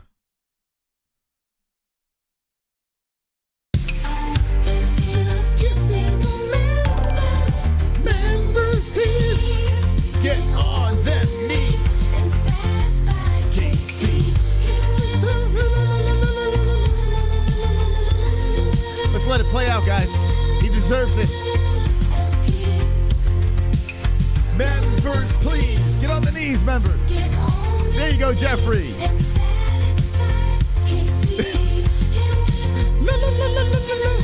Eclipse. The Eclipse party tonight. Yeah. Jeffrey's got it. See? Get the knees out. Knees out for Casey. We expect that every time that song plays, please. Thank you, Casey. I bet you guys didn't think you were going to be having such a party before the eclipse, but that's how we roll over here. The pre-eclipse party, pre-show or pre-gaming for the eclipse. There it comes. Okay. Are people acting a little stranger lately? Because of like all this eclipse stuff? Jessie says it affects people's moods and stuff, she thinks. Have you noticed a change in mood lately, guys? As if a solar eclipse weren't enough, observers on April 8th may also get a glimpse of a rare horned celestial show, a dazzling bright comet with a scary name. On the day of the Great American Eclipse, the Devil Comet may become visible to the unaided eye, astronomers say. While speaking of the Devil Comet, there may be another dark connection on April 8th. And by the way, thank you guys for ordering the W. I've seen the clicks on the W. Thank you. And if you do get it, let me know your thoughts on the W product. I want to know what's your favorite flavor and all that stuff. I'm curious. Anyway, sorry. This is tied to Aleister Crowley. Wait, I jumped in my head. Aleister Crowley is probably the most famous occultist. He went by the name The Beast himself, wanting to hold the position of the Antichrist, but of course he wasn't. He was just an Antichrist wannabe. But on April 8th, 1904, Aleister Crowley heard a voice from a... Whoa. Justin M. Took the kids to King Kong the 5th Godzilla yesterday. More scared of that? You were scared of King Kong versus Godzilla? Justin, what'd you think of it? Did you like it? I heard it was one of those turn off the brain type movies and just enjoy it for the craziness that it is. But let me know. I mean, I guess I'll give it I'm afraid. It's probably a good movie to take the kids to, though. Because it's not necessarily a cartoon. You know, adults could enjoy it, too. That's cool. I can't wait. I was thinking about that the other day with Ellie. She's getting to the age where I could probably try the movie thing out, like go to a theater. Now she's potty trained, too, so that's going to be fun, bringing her to the movies. That's going to be a good time. Thank you so much. Thank you guys you guys have been very kind tonight. Listen, it's the last day on Earth, according to some. So if you feel like you got to support the MMA-Holes or Gummy Gang, now's the time to do it before it's all over, okay? Not physical entity, an evil supernatural encounter that gave him direction in creating his occult religion and writing one of his books. The interesting connection here is that this happened on April 8th, the same day as the upcoming eclipse, and that when this happened to Crowley, he was in Cairo, Egypt. The eclipse over the United States is happening over an area known as Little Egypt. According to Crowley, the name of this entity is I Was, and while this to me seems like a mocking attempt by this evil entity, while this entity goes by I Was, the true one and only living God is I Am. There may also be a connection here to one of the beasts in the book of Revelation. In Revelation 17:11, this beast goes by the title, The Beast Who Was and Is Not. There are rumors going around that the red heifers that were just sent to Israel for the purification ceremony of the priests and the temple utensils, a huge prophetic event, that these red heifers came from the area of Texas, Eagles Pass, where the eclipse will first cross. Looking into this further, you'll see that one of the heifers came from a ranch that was outside of Houston, while the other 4 did come from a ranch that was near Dallas, Texas. The eclipse will cross near Dallas, which one of the farms is near, but again, this is not Eagles Pass, right where the eclipse enters into the United States. It's fucking deep, man. This is deep. Like, people are really thinking into, like, is this crazy to really research all this stuff and United States. And once again, there's enough prophetic significance in this eclipse where we don't have to make these wild claims. We can look at the signs for what they are and go off of those. The connection to the eclipse and the story of Jonah is one of the most profound. The eclipse will be crossing over a few towns in America named Nineveh. The sign of Jonah was a sign to Nineveh that they needed to repent. I feel so bad for this. Imagine if this is all this guy talks about, like with his girlfriend or his wife or whatever. He's just bringing this shit up at the dinner table. Hey, you know, I was doing some research on Jonah 3:35, and you know, let me break it down for you. I mean, talk about it. Like a fucking mood killer. You know, do you think this guy gets lit? Do you think this guy goes out there and just fucking pounds some drinks, or I don't know, does drugs? Do you think he's a wild sex fiend? Like, look at this fucking dude.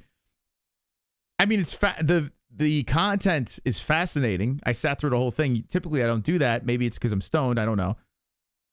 But this guy, you think he's a wild man? He's you think he's like, Mom, I'm gonna go downstairs real quick and just record a video, and Mom has no idea, like it's like this, or maybe Mom knows and she's like, oh God, here he goes again, talking about Jonah and shit and beasts. Jonah obeyed the word of the Lord and went to Nineveh. Now Nineveh was a very large city.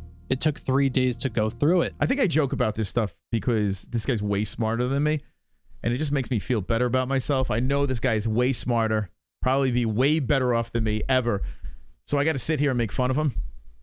I think it's like some sort of coping mechanism, or I don't know. It's kind of like, you know, when you guys go in the chat, you start trolling or whatever, right? You just, because we're all fucking insecure. At the end of the day, that's what it is, right?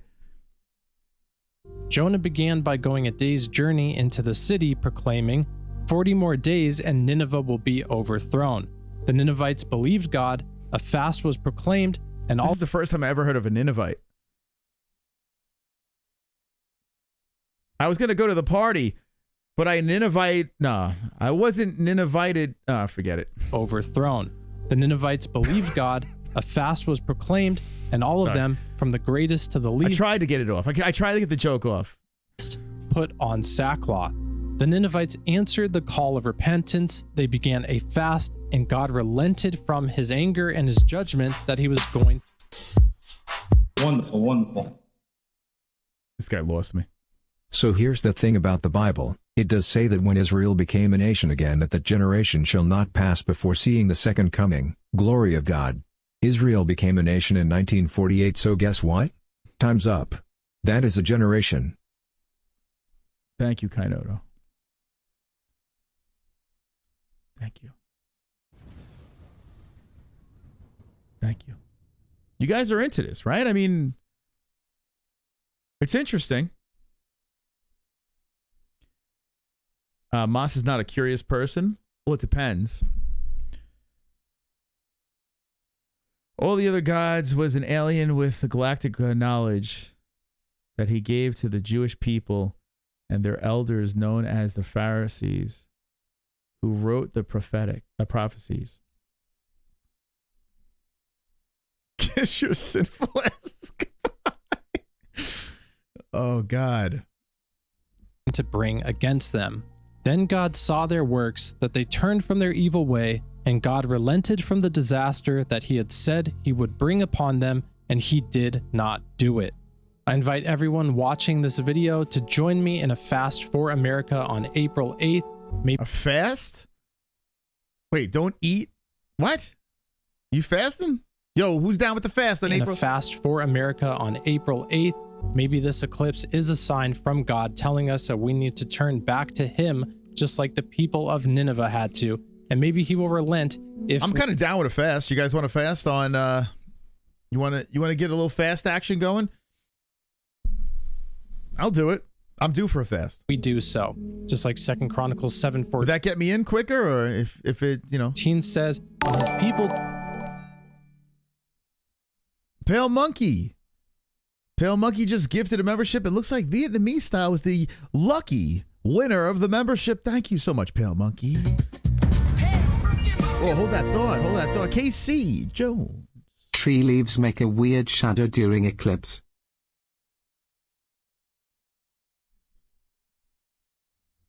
Wonderful, wonderful. Thank you, Casey. Monkey, monkey, monkey, monkey, monkey. Is this a photo of Candy Bear? Bro, y'all give me dirty, bruh. Hail the German gang leader. All hail, pale monkey. Cool. All hail, pale monkey. All hail, pale monkey. All hail, pale monkey. Pale monkey, monkey, monkey, monkey, Let's monkey, twerk. monkey, monkey. Yeah. Pale monkey, monkey, monkey, monkey, monkey, monkey, monkey. Wonderful, wonderful. All right, I think this guy's almost done. Fast? We're going to fast? Who's fasting? we need to turn back to him, just like the people of Nineveh had to, and maybe he will relent if we do so. Just like 2 Chronicles 7:14 says, when his people turn to him, he can forgive our sins and forgive our lands if we turn fully back to him. So that's my prayer. Yeah, that's what everyone believes, right? Hope you'll join me. I hope and pray you're well. Thanks for watching, and God bless. This guy's got very sad eyes. I've been told the same about myself, or he's just stoned. 348,000 subscribers. I sat through the whole damn thing. That is very rare. Eclipse panic, here's why. Should we go on this? Oh yeah, UFOs and shit. That's what I'm talking about. Yo, these guys are making Total solar. These guys are making bank on these videos. They're making bank. This is, yo, I gotta make a video on this shit. Whoa. Wonderful, wonderful. Hey, you guys are awesome. Kainoto. Forget the eclipse. The world turning on Israel, Hamas raining down on Israel, the cows being sent to Israel which might signal building of David's temple, the Euphrates drying up, China and Russia becoming closer. This signals the end times. Sausage said something on the way out. Bad things are to come, which is very unsausage-like. Which I don't know. That's still lingering in the back of my head too. I don't know. If anyone else got message from him on his way out when he said something like bad things, right? That's fucking crazy. You know, that someone would say something like that and then kill themselves. I don't know. Like a lot of things have been replaying in my mind like that. That's one of them. Really, really wild.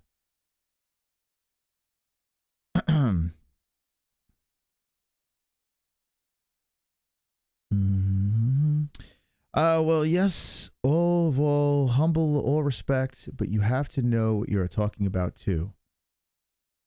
Yeah, that's the problem, you know. We do have to know. I mean, we have to be very confident before we start throwing things out there, because people, a lot of times people will listen, right? And follow. People, I mean, humans follow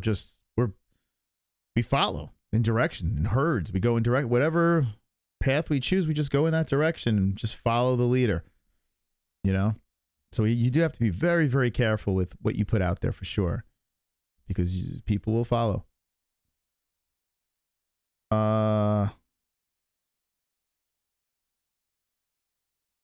Man, this is a crazy topic to be high.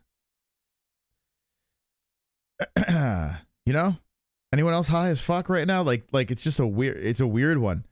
I mean, I guess it's cliche. Get high, start talking about the universe, talk about fucking God and shit like that. That's a typical high conversation. I haven't had one of those in years. You think sausage meant something else? What do you think, Kainoto? I took it as like a prophecy in some weird way. You guys are high? Okay. Thank God I'm not the only one high right now. Bad times are always coming. Yeah, it's true. But he said, I don't remember who he said it to. He could have something really bad is coming. I can't remember how did he say it to me or Jess? I can't fucking remember. But it was kind of creepy. By the way, they put him to rest today. So those of you that did pray for him in the Discord or whatever, shout out to you guys.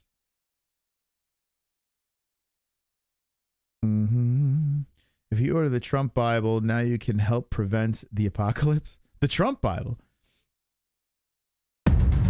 Fucking hell, dude. That one got me. Call it nostalgia. Rewatch the Conor McGregor versus Mayweather press. Hilarious. The best. You know, he's coming too. Hopefully, the end of days don't get here before Conor's return. That wouldn't be good. Thank you. Yo, thank you guys for donating tonight. Appreciate it. Appreciate it. I know times are difficult. You know, I get it. So if you guys support us, I am truly humbled. Let's see what Sausage went through his last hours was the end of times for him. He was in pain and everything was bad. Nothing was good. So I get why he said that. No, he was talking about like, he's done, right? But he was talking about like, oh, fuck. I'm going to dig it up now. Let me see. What did he say?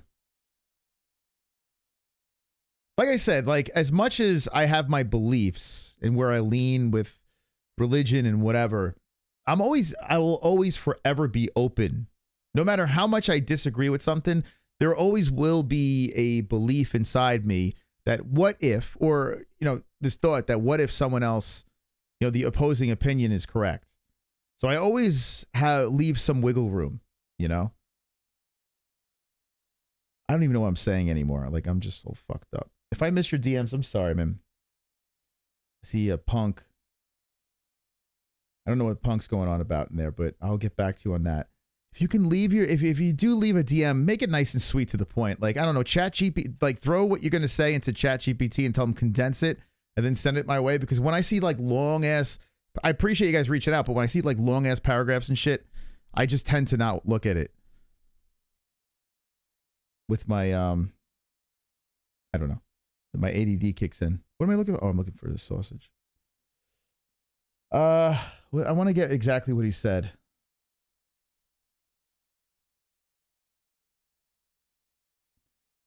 He didn't change his name in the Discord. It stayed damn sausage. Man, this is haunting reading this again. Actually, you know what? Yeah, I'm not gonna read this again. I gotta skim through it and I'm gonna get all fucked up. So I'm not gonna read that. But I wish, I mean, when I get the actual quote from him again, I'll throw it out there to you guys and ask you what you think. You ever think about showing the holes your man meat? The fuck? Are you drunk? The fuck? Kind of weird ass during such a serious show like this.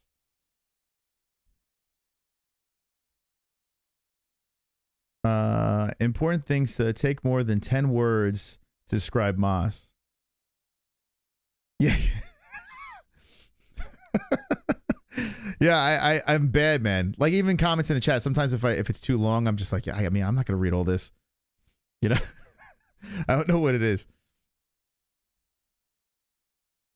But yeah, I'll check it out. I'll respond. I'll get back to you, man. I pretty much get back. If I don't get back to you, I apologize, but I try to get back to everyone. It's the least I could do. Okay. What was I doing? I got absorbed in the chat.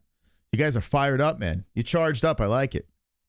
Eclipse that will darken the skies for millions of people. Dude, these are aliens. I've never seen this before. Now we're talking. Now we're getting there, boy. Always looks like UFOs pointing something down.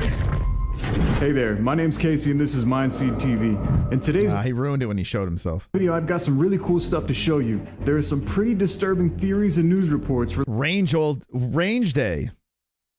That's right. It's a real man right here. Relating to the 2024 solar eclipse that is happening on April 8th. People are kind of freaking out. Also, some new mysterious monoliths have appeared recently out of nowhere, and some really cool UFO sightings have been caught on camera, so be sure to stick around until the end of this video. Fuck yeah. Do you guys... Let's fucking go. You guys believe in aliens? One's in the chat if you believe in aliens. Get the edibles ready, guys. We're gonna fucking go there. Let's go. Anyone ever see an alien? We had someone tonight on tonight's show that actually saw Jesus. But the question is, have you ever seen an alien? And if you saw Jesus, technically that's an alien, right? That's kind of out of this universe type thing right there. So, is Jesus an alien?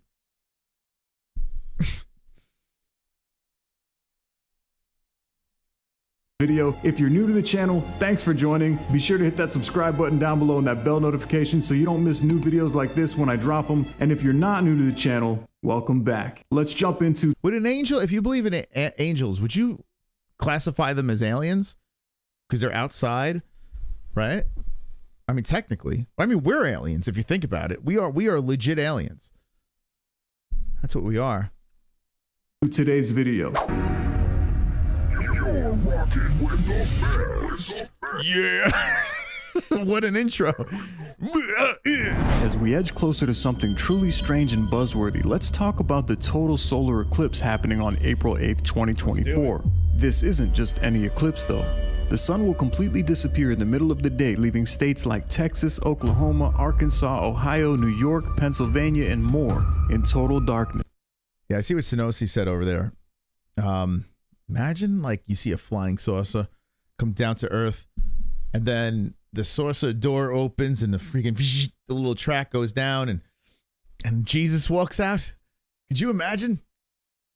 That'd be wild. Like the big twist, he's an alien from another planet or some shit, just like puppet mastering all of us.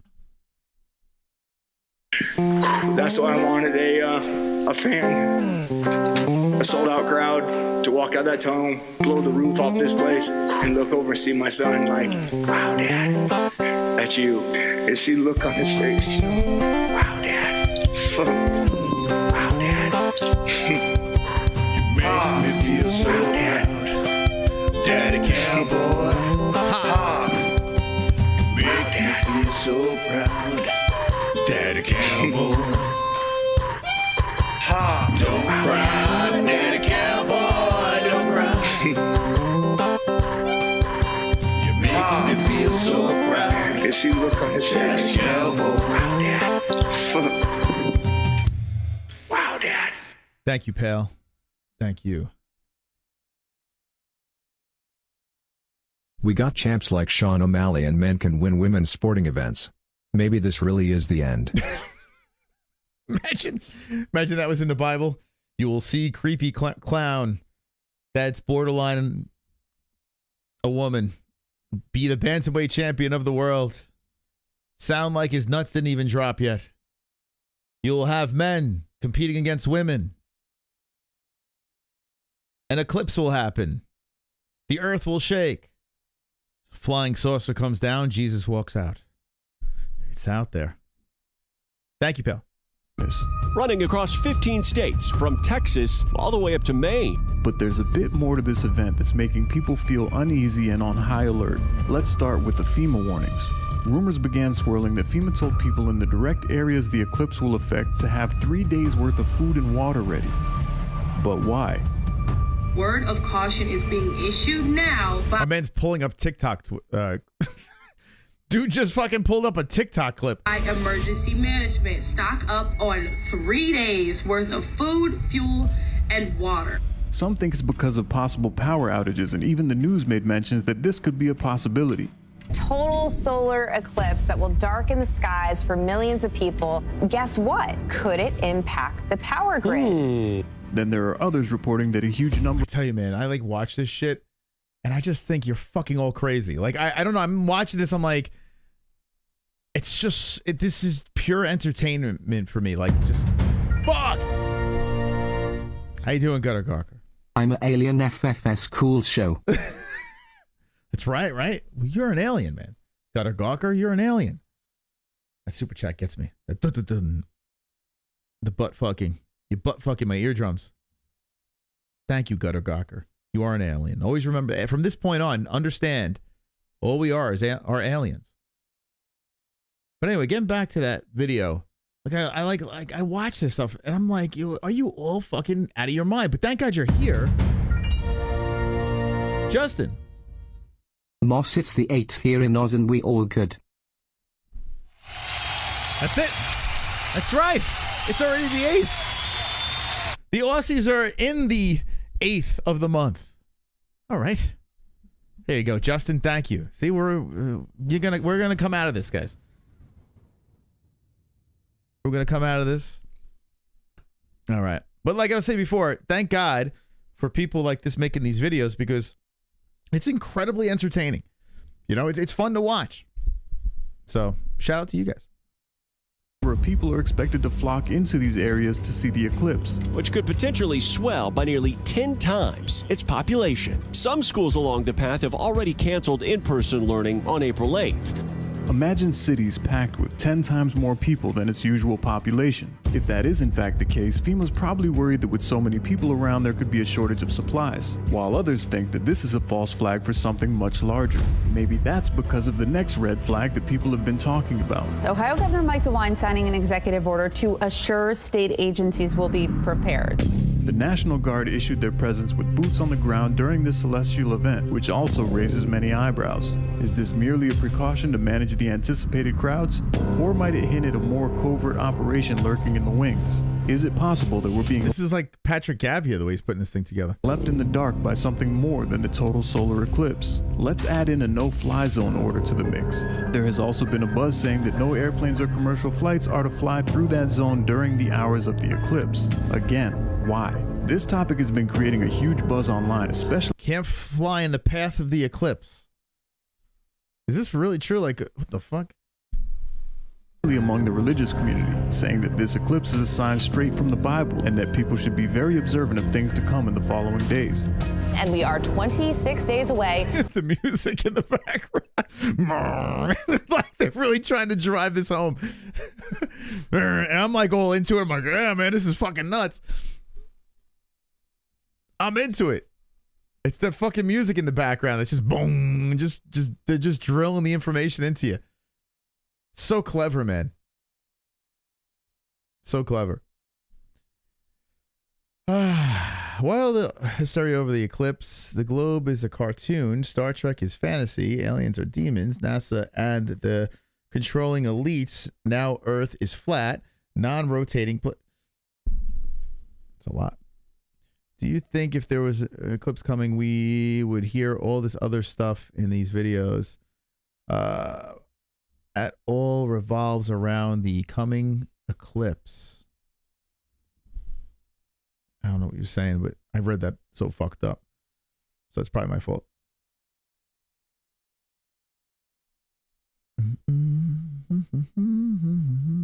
Bang! From this incredible event. So what's your take?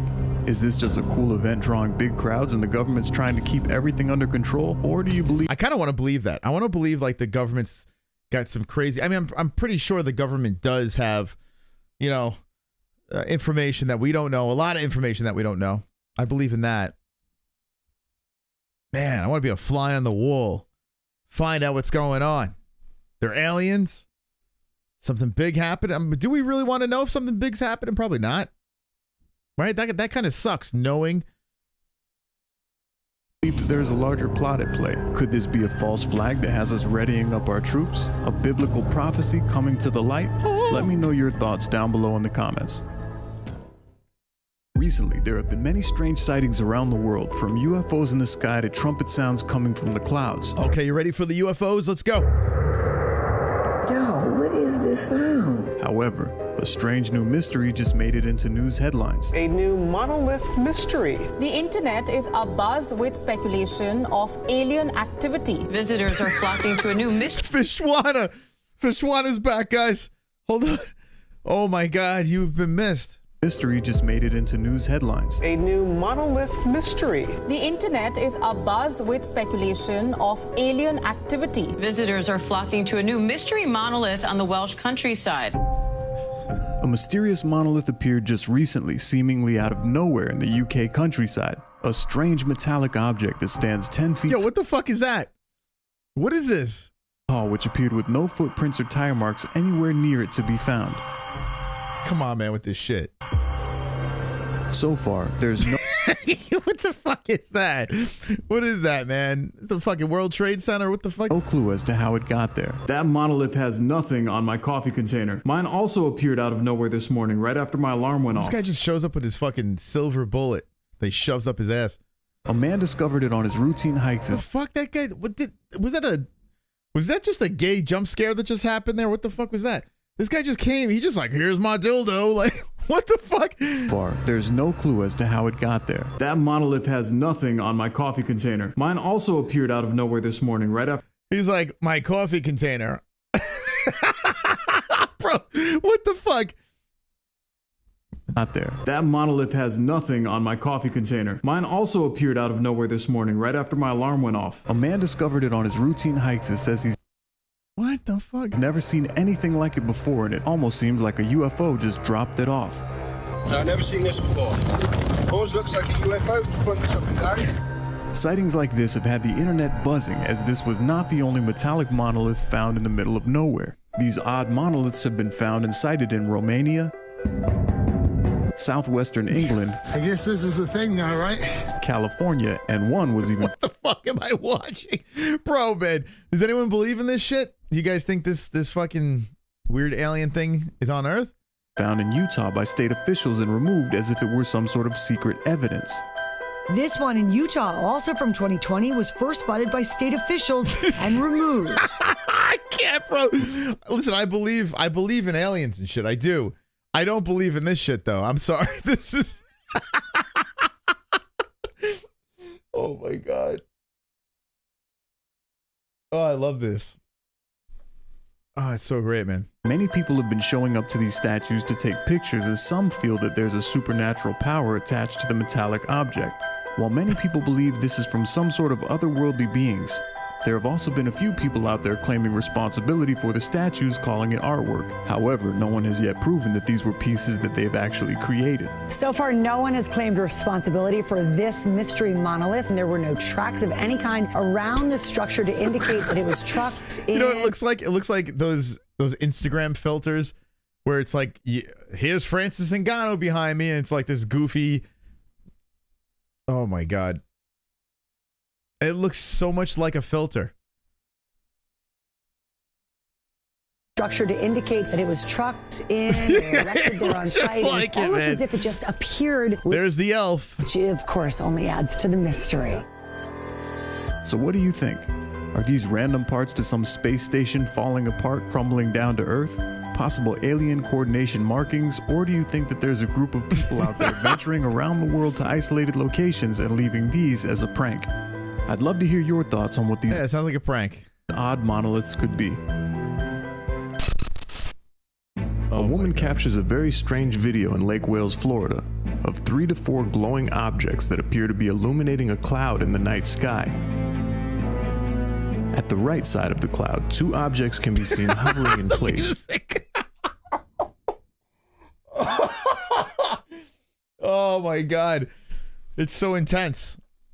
And if we look up just above the cloud, another light beacons through the darkness. The woman filming the event has no idea what she's looking at, and you can hear her saying this over and over in the video. Does anybody know what this is? We're back on TikTok. What is that? As she drives, she tries to film the lights in the sky, but has no explanation as to what they could be. Holy sh! Those things like came out of that cloud. One there. Dude, these are fucking aliens. At first, when I saw this video, I thought maybe it was light rays from the sun reflecting on the cloud as it sets in the distance. But if that's the case, why is this cloud the only one that's lit? That cloud is not the only one lit right now. Okay, wait, let me stop. Before YouTube decides to demonetize this video and make it unsuitable for all advertisers, what I was really trying to say is, I'm so high on the YouTube algorithm. Boom. Take that, YouTube. This guy makes these videos for people that dabble in the ganja, right? I would imagine, because dude, I'm so into this video. And then he just comes in with that, you know, this high thing. Do you think one of these glowing objects was bright enough to light up the entire cloud? Like, are you guys, like, who's fucking high right now? I mean, this is like the best video I've ever seen in my life. Probably because of what I put, you know, in my mouth. Or is this another one of Elon Musk's projects glowing that bright in the sky? Let me know your thoughts down below. Next, a man was driving along the highway when he notices... Dude, he even has breaks like as if like this was edited for commercials to be inserted in. This dude is like, he's got it figured out. He's got it figured out. A very strange group of lights in the distance. When he began recording on his cell phone, he captured this. 10 glowing objects that appear to be burning in the sky. As he continues driving, the objects appear to remain still for the most part, but they separate ever so slightly during the course of this footage. What do you think this could be? Is this space debris, meteorites entering the atmosphere, or something otherworldly in the sky? I look forward to hearing the thoughts on this one in the comments. In this next clip, many people in Miami, Florida capture a bright light illuminating the entire sky. Look! Feel free to leave your SpaceX comments below now. No aliens, no UFOs, just X. Wait, that's Twitter now, which he also owns, so. But I will say this. I do see SpaceX rockets launch fairly often close to where I live, and while they are bright as they burn upwards exiting the atmosphere, I've never seen one this bright in the sky. At a certain point, you can see a detachment, similar to the way that rockets detach from the lower thrusters. That don't even look normal. But if you look closely, the detached object appears to be 3 lights in a triangular shape. Leaving me to wonder, has anyone ever seen a SpaceX rocket like this? If so, I would love to know. But the people of Miami, Florida that captured this event were all under the impression that this was a UFO. Let me know your thoughts down below. To the religious people out there, do you guys believe in UFOs too? Or just... That's probably against the religion though, right? Yeah, the soundtrack to this video is intense. Imagine working out to this. By the way, I got to get back to the gym, man. I only worked out one day last week. One day. One day. Bad.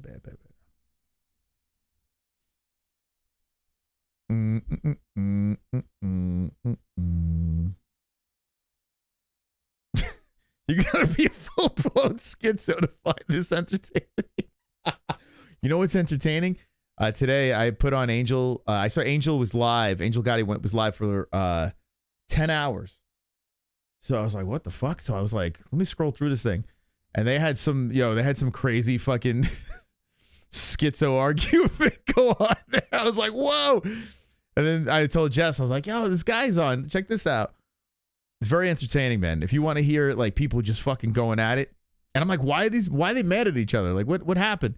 There's got to be like a rich backstory that I'm missing. Like, I feel like they're just strangers. What the fuck? Why are they yelling at each other so much? Do they know each other? But it's so entertaining. So yeah, go check that out, man. It's funny. They go off the rails. I had to be about 4 in the morning. It's because it was a 10-hour stream. I think the angels rebelled against God. God banished them to this realm. The known universe. What the fuck, dude? Do you really believe that, or are you fucking with me? That's some wild shit.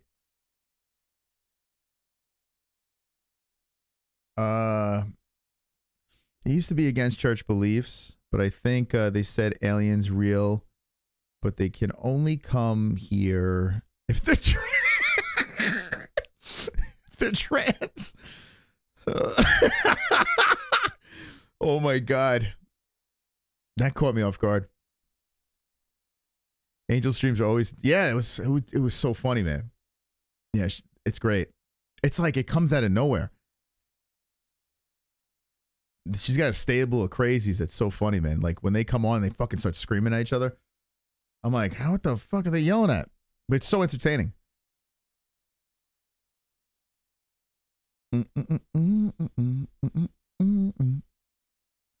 This is their realm. If you ask Christians if they believe, yeah, I do. Oh, okay, so you do believe it? All right.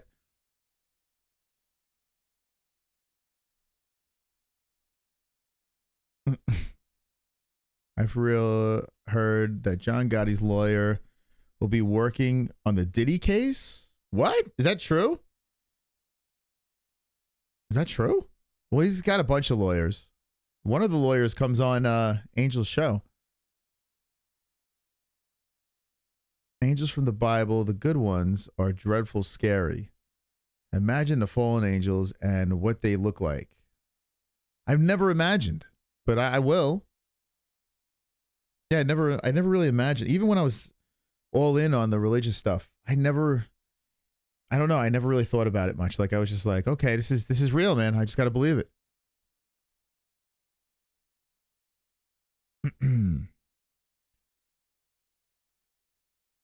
That's what I heard, but not true. Well, we'll ask, I guess, next time.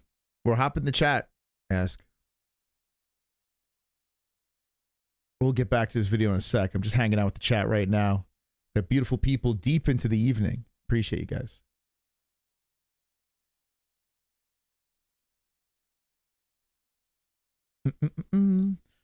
Look up, what did angels actually look like? What? Yeah, I kind of, yeah, I'm over this.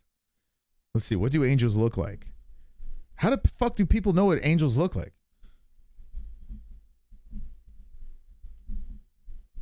I can't believe you got me doing it. What do they look like? Let's see. What do angels look like? Biblically accurate angels. Every angel explained. Okay. It'd be funny if they just slipped Angel Gotti in there. Angels, they who sang together when the foundation of the earth was laid, they who fractured and fell when... Is this like the Keanu Reeves movie? Constantine? Man came into being, they who guarded the gates of Eden, sought destruction of Sodom, guided God's chosen, and revealed his son. They are a courageous choir, envoys of justice. This is another Game of Thrones type thing here. This guy's got 131K subscribers. Riders of righteousness, dealers of death. In this video, I am to discuss biblical angels with the goal to entice people to read the works within the Bible so that they may follow more closely the Word of God. Yeah, I think there should be more biblical shows and movies. That'd be pretty badass. Even, you know, like they had like fucking demon angel type movie. I would watch that. If you enjoyed the contents of this video, please remember to like. And if you would want to see more, subscribe. Not subscribing, no. I'll like it. I'm not subscribing. Stream's done, I'm out of this. Angels are mentioned 108 times in the Old Testament and 165 times in the New Testament. Each person is said to have an angel assigned to them. The number of angels is speculated to be over 100 million. However, 100 million angels? That's a lot. Number is an exact amount, as it is said that a third of heaven fell with Lucifer when he was cast out of the high place. Angels are split between 9 ranks. It would be really fucking cool if they made a movie like how they have Godzilla versus Kong, God versus Satan. I would watch the shit out of that movie. Like a big action blockbuster, God versus Satan. You know, with all the CGI, with all the fucking, you know, could be some big pockets backing that thing up, you know? That would be the shit. I would watch that. God versus Satan. Who will win? Let me know if you would watch that. It'd be a great movie. These positions are also referred to as choirs. The reason for the known categories is due to each type being mentioned within the scriptures. Each rank does not necessarily reflect... Yo, South Park's Satan, with him being gay was and Saddam Hussein, was one of the funniest things I've seen in the theater. I remember laughing so freaking hard at that. Every time that devil hit the scene, and all the dick jokes, and oh my God. That was so funny. Reflect the given power of each choir. However, as we climb the chain of command, the responsibilities... Hey guys, there's not enough gummies next to your names over here. I see you guys. What's going on here? What's going on? There needs to be more gummies next to your names. Hit the join button. You know, you don't want to be in the chat without a bear next to your name. Like, what the hell's going on here? Of each link bear greater expectations, the closer we get to God. To begin, we start with the furthest tier from heaven, the 9th choir, one that deals with... I kind of want to... This is getting boring now. What do they look like? Like, well, enough of your fucking mumbling. 9 types of angels. Get to it. That's right. Gummy gang, gummy gang, gummy gang, gummy gang, gummy gang, gummy gang, gummy. Gummy gang, gummy gang, gummy gang, gummy gang, gummy gang, gummy gang, gummy gang, gummy.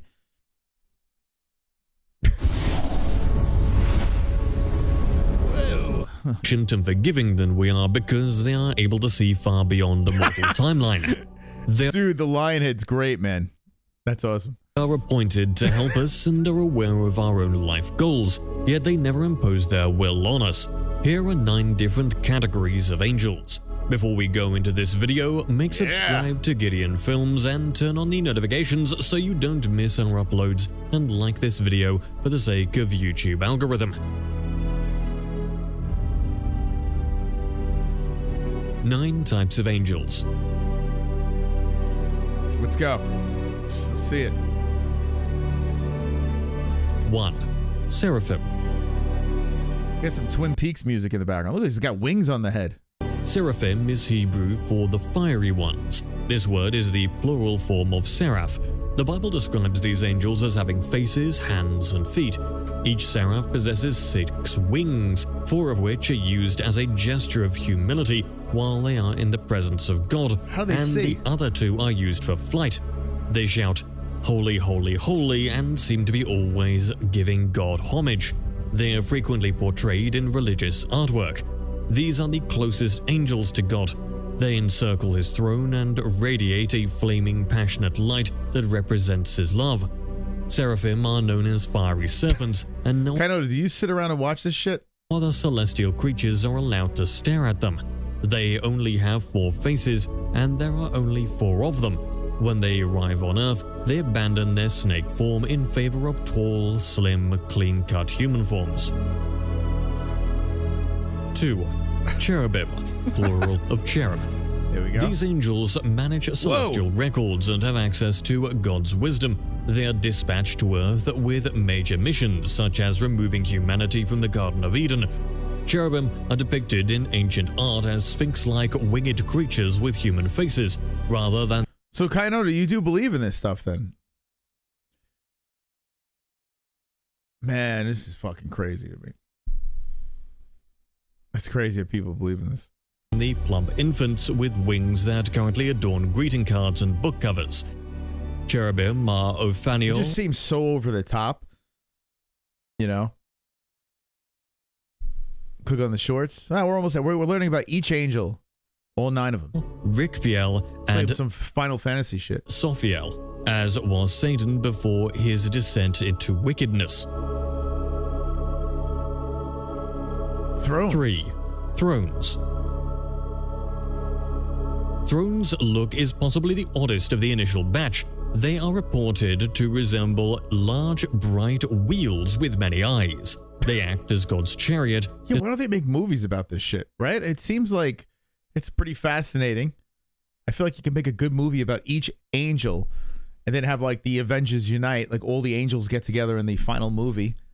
The 9th movie, you finally have them all together. Right?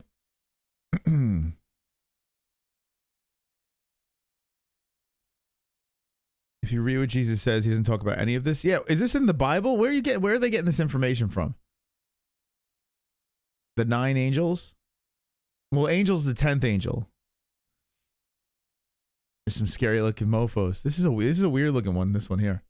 I will say that. Dispensing his judgment to carry out his plans for us. Wonderful, wonderful. Pale. My aunt punched a lady at the racetrack today. Oh. Never thought she had it in her.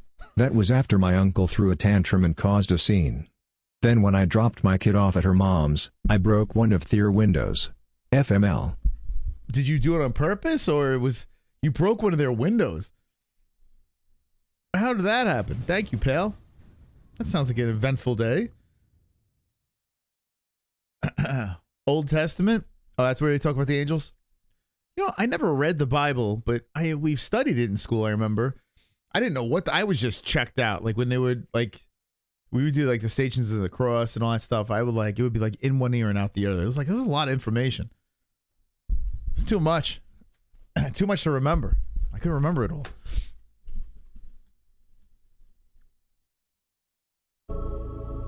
Four, dominions or dominations. The second category of angels can reside in a condition of transition between the heavenly... Oh, the transition angels. Here we go. I know these walk the earth for sure. ...and human realms. They are seen as celestial regulators who strive to establish a balance between matter and spirit, good and evil. Consider dominions to be intermediate management. They take commands from seraphim and cherubim, then assign tasks to the lower order worker bee angels. When do they cut their genitals off? Their major role is to keep the universe in order by transferring power to leaders of government and other authoritative people. The chief of this order is Zadkiel, also known as Hashmal. Yep.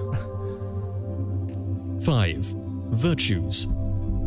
Virtues, which are shaped like sparks of light, are in charge of sustaining the natural world and inspiring living. These are more like Tinkerbell-esque angels. Creatures in fields such as science. They also accept commands from the angels above them and turn them into miracles for those who deserve them. When they manifest in our world, they are singers, artists, healers, and scientists who operate with the force of love as well as physics. The two angels that appeared during Jesus' ascension are said to embody virtues. 6. Powers. Powers manifest as vividly colored hazy vapors in their heavenly forms. Powers serve as border guards between heaven and earth. They are the birth and death angels. Some think they also rule over demons that aim to destroy the world, while others, including St. Paul, believe the powers themselves are bad. I'm drawn to the demons though. Demons look so fucking cool, you know? I don't want to meet any of them. But the demons look kind of cool. You know? Is that Will Ferrell? Is that a Will Ferrell character over there? What the fuck? That aim to destroy the world, while others, including St. Paul, believe the powers themselves are bad. In any event, powers are a collective of professionals who act as religious, theological, and ideological consultants. 7. Principalities. Ordinary humans will have the most interaction with the third category of angels. The principalities are at the top of this list. These celestial beings resemble light beams. The principalities, like a school principal, monitor everything. They govern our whole globe, including nations, cities, and villages. They are also in control of religion and politics. As if their plate wasn't already overflowing, they are also in charge of overseeing the terrestrial responsibilities of the angels beneath them. Okay. 8. Archangels. Here we go. These are the badasses. These, together with the angels, protect humanity in all physical things. But don't ask them to assist you personally. Archangels respond best when dealing with issues that affect all humanity, such as justice. This order is well known because several of the angels are referenced by name. They all look gay, though. At the end of the day, they look a little sus. In the Bible, including Michael, Gabriel, and Raphael. Especially Gabriel. Archangels combat demons, for example, Michael, or carry messages from God, such as when Gabriel appeared to Mary to inform her that she would be the mother of Jesus. There are only 7 archangels, according to popular belief. 9. And here's 9. Angels. These may simply be referred to as regular angels. They are the most prevalent form of angel and are protectors of humanity and all things tangible. These angels are sent to humans as messengers. This category includes personal guardian angels. Angels can guard and warn mankind, as well as fight on God's behalf. Fascinating. Oh, that was great. What did Luce say? Luce said something about Discord? Let's check it out.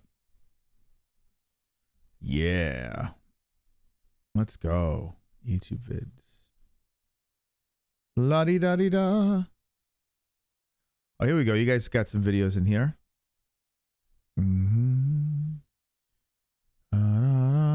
Vest put one. But where'd Lou put one? Oh, Sweet Lou's hog. All right, hold on. Here we go. The AI Bible. The AI Bible. What the fuck? AI? I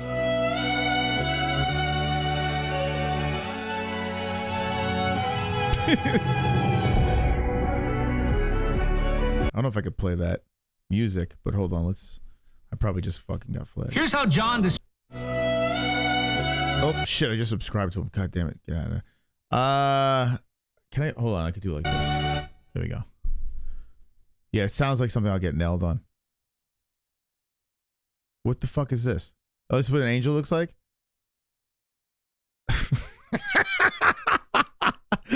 Shit looks like something out of God of War. Damn, look at that. Those are pretty creepy looking. How the fuck does he know they look like that? Is that what they say in the Bible? Wow. That's pretty wild. That's pretty crazy, man.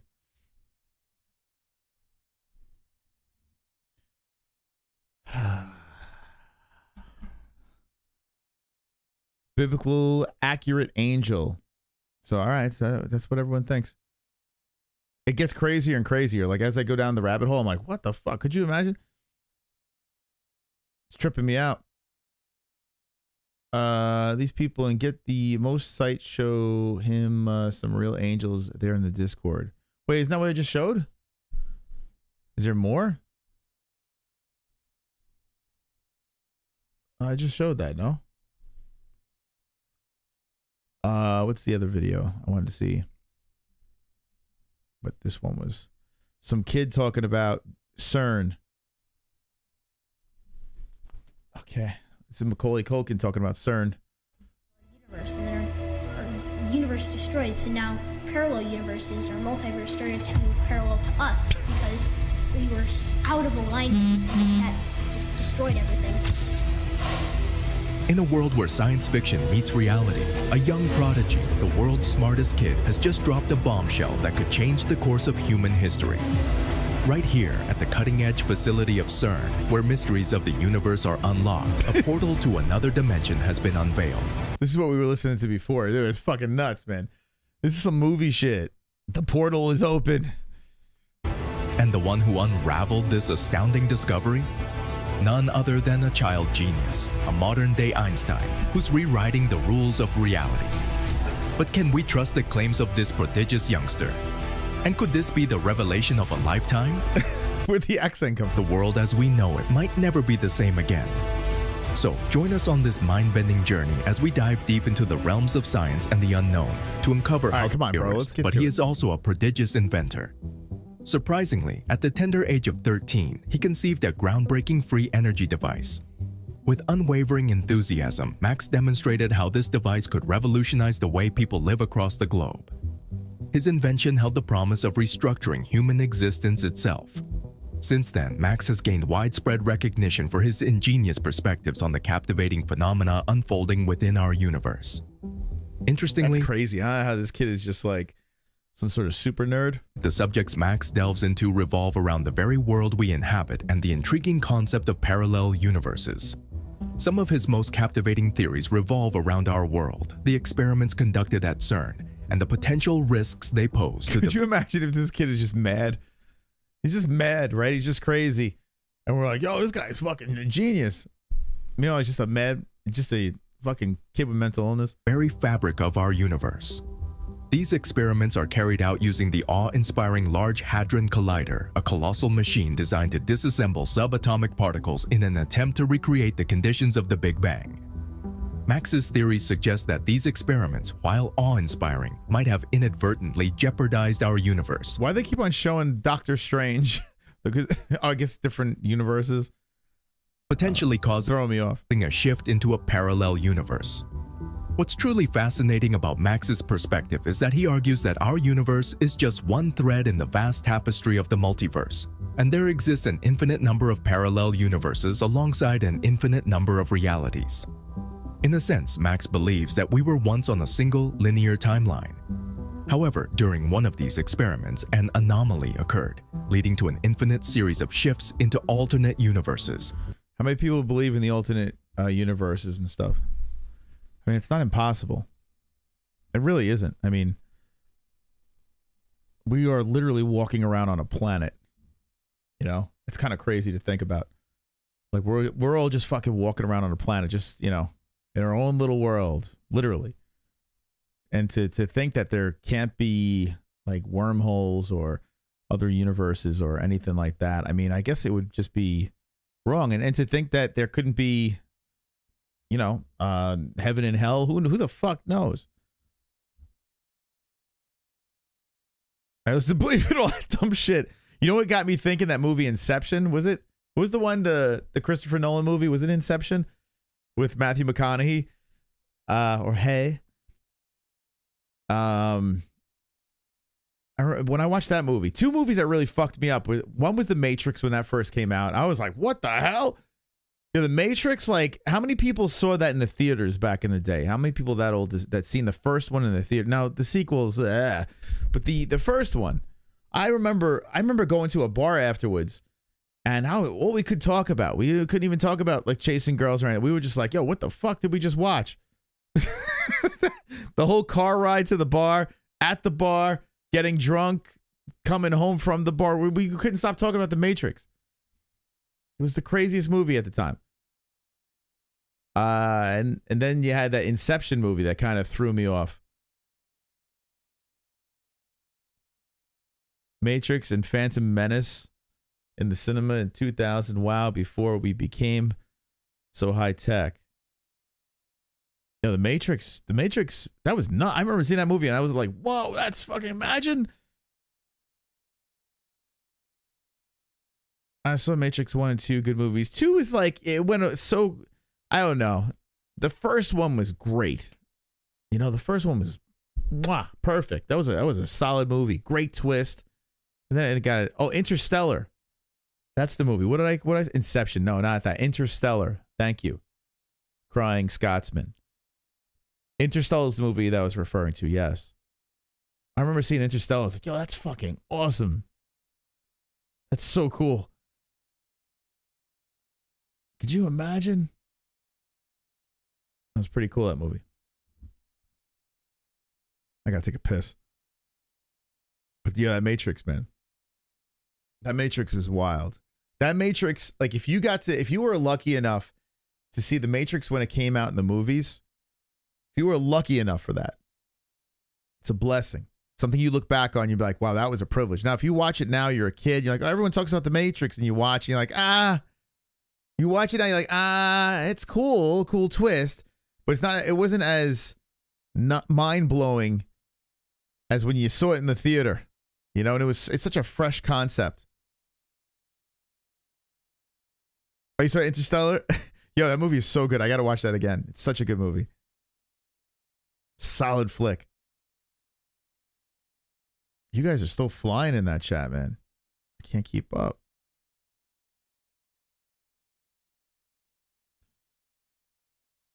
And it's fucked up that the planets around us appear to have no real life on them.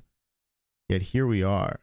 Here we're overwhelmed with living things. Beast mode.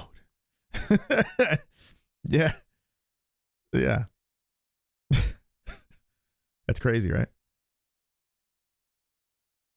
Matrix was tight to see the movie. Yo, man, I remember walking out of the theater. Like, I remember it vividly. How fucked up my head was. Like, holy crap, this could be real. Like, this concept is not very far-fetched. As crazy as it sounds, right? Man. Like, it was like a life-changing experience when I saw that live. But yeah, if you watch that, if you're a young man, young kid, like right now watching the first Matrix, someone's like, yo, check out that movie. Yeah, okay. Like it doesn't, I don't know. I guess so many movies have come out with like, they kind of ripped it off and Yeah. Great show. Thank you. Freedom Guy. First Matrix, nothing like the best, Moss. You say nothing like that first Matrix? I'm telling you, man, that fucking movie, man. Yo, my mind was fucking blown. Yo, I was just like, whoa. Dude, is this fucking happening? And that's crazy to even think about that. Like it never, that thought never, and maybe it was because I was so religious, right? I grew up in the Catholic religion. So like it would never even, I would never even think of something like that. Dude, I was blown away. It was crazy. I could think it, like it's crazy, man. Oh, way more than Inception. Yeah. Inception, no, Interstellar. Or Inception. Yeah, that movie was kind of trippy too. But I don't know, that was a cool flick, but it didn't blow my mind. You know, like it was a really solid movie, but I was like, this really can't happen. But for some reason, The Matrix got me believing in fucking crazy shit like that. Like I was like, wow, imagine this shit. It's all like we're all just attached to something feeding off of us. And everything that's happening right now, right now, everything that you see and hear is just not fucking real. It's in your head. You're fucking in some sort of pod somewhere. Dude, it's not like crazy far-fetched. It kind of makes sense. It's almost like the most logical thing you can like say, what is this world? You know, what is going on right now? I want to fly. Oh, dude, could you imagine? Like we tap into the Matrix. Next thing you know, we're fucking bending reality. Because fuck it, we're not even, you know, we're just chill. We're in a pod somewhere. Jesus was mentioned in the Matrix. Yeah, I can't fucking, I kind of now I want to go back and watch it. Although I can't get through those sequels. Those sequels are fucking trash. Then the newest one, they're making another one, by the way. There's like a 5th one coming out. The newest one was one of the worst movies I've ever seen in my life. That Matrix. It just, God, such a great movie. And they just, anyway. Okay, I gotta take a piss. I've been holding this for a minute. All right, guys, I'm gonna take a quick break. We got 83 still in here. Yo, this is, man, we are going viral tonight. All right, I'll be right back. Stick around. Gummy gang, gummy gang, gummy gang, gummy gang, gummy gang, gummy gang.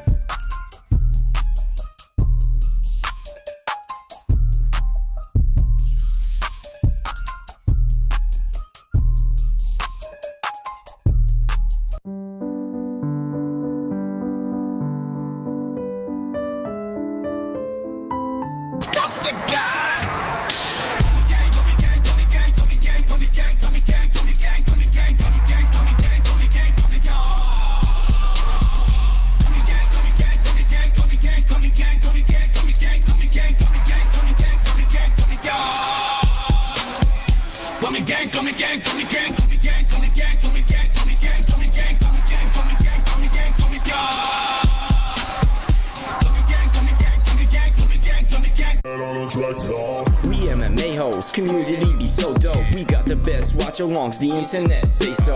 Who you gonna pick now, the over or the under?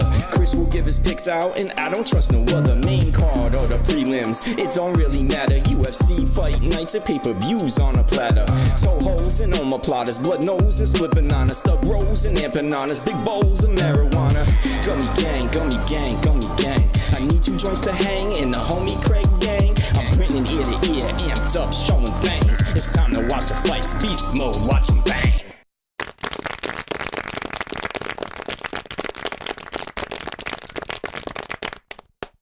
Oh my God, that piss was great. That was some piss, man. That felt so good.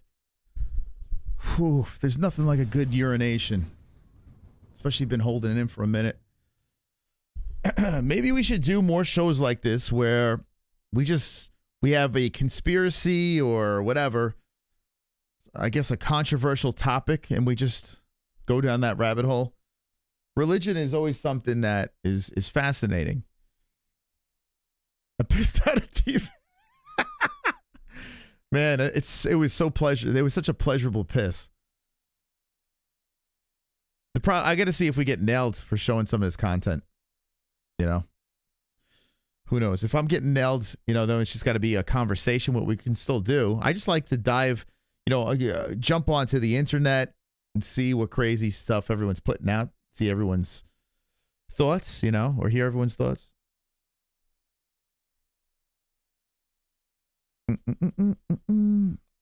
Real streamers wear diapers. I had to piss bad, man. Right, Carl? You think we should do that? As long as I don't get nailed with the copyright stuff. I mean, it's fair use. You know, we're just reacting to it. But I do like these conversations. They are interesting. As long as we don't take it too serious, right? We're allowed to, everyone's allowed to their opinion. Entitled to their opinion, which I think is fair. Now, granted, I have a little edge because I can, you know, I got the mic. But, you know, at the end of the day, I'm open.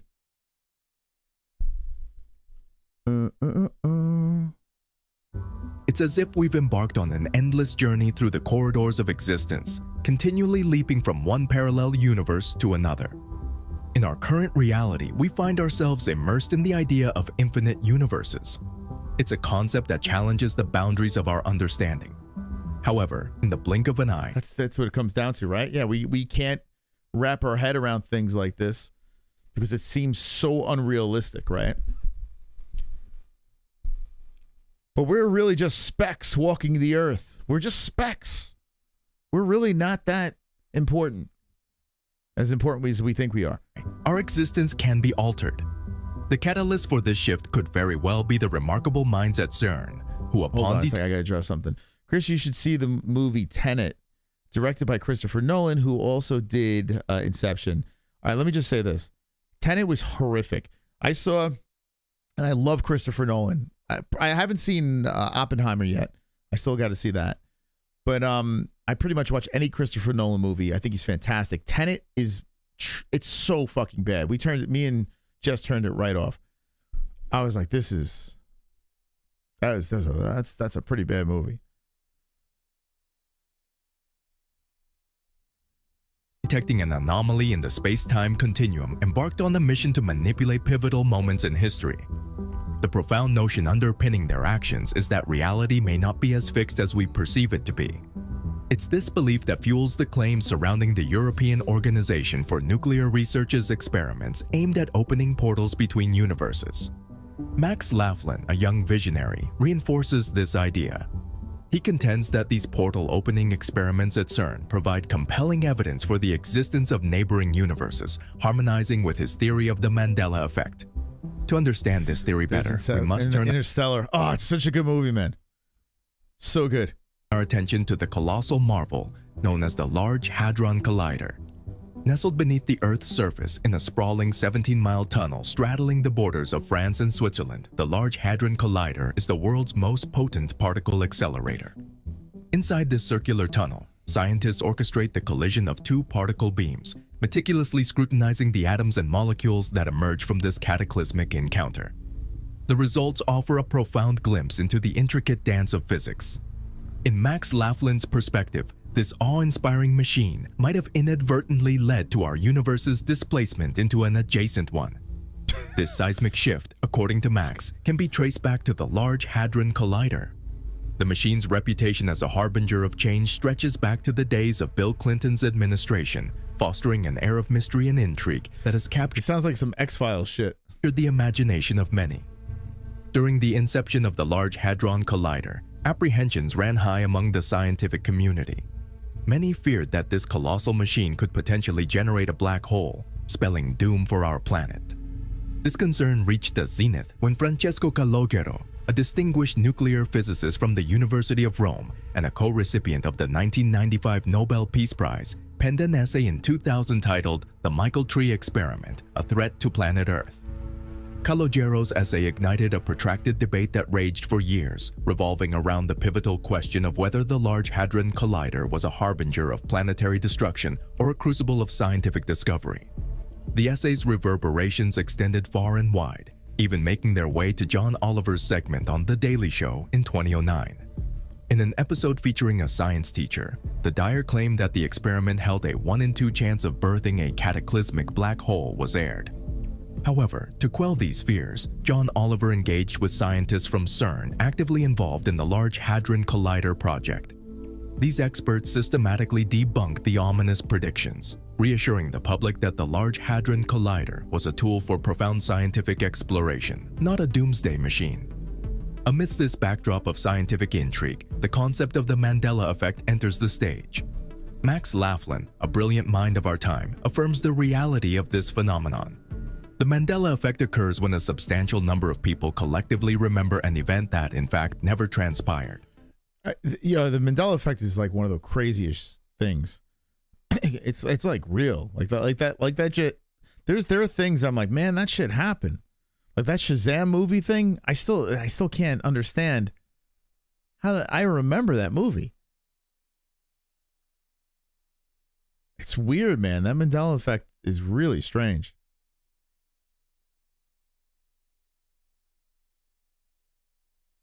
Several realities into one. There were a lot of things. There were things. My mom. Do you guys remember King Kong falling off a building and having open heart surgery? There was a King Kong movie where he fell off the building and his chest was ripped open and they put like a fake heart in there. And I remember, like, to this day, I remember that movie. My mom doesn't. Like, it didn't happen. Now, maybe it's just bad memory. I don't know. I feel like that's part of the Mandela effect. Does anyone remember that movie? I'm sucking your toes in a different universe? What the fuck? Oh, Twink, that's fucking crazy. What the hell is going on? Mighty Joe Young? No, it wasn't that. It was King Kong.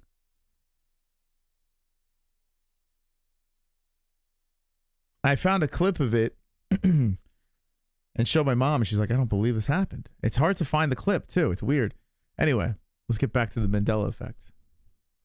This concept resonates with Max's theories as it challenges the conventional notions of reality and memory. The term Mandela effect was first coined in 2009 by Fiona Broome, who created a website to chronicle her experiences with this peculiar phenomenon. Broome's journey began during a conference where she engaged with others about her vivid recollection of Nelson Mandela's demise in the 1980s. It's noteworthy that Mandela did not pass away in prison during that decade. What did I say about King Kong? The one where it like took place like after he fell off the Empire State Building. King Long. Like it was like a sequel, and he was on the ground, and they changed his heart. They gave him like a robotic heart.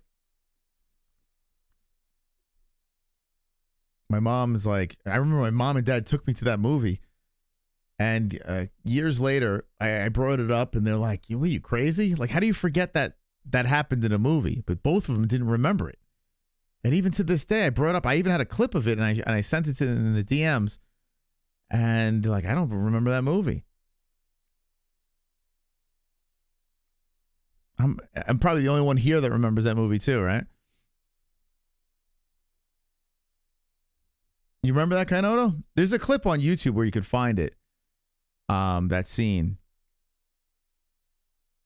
But yeah, my parents don't remember it.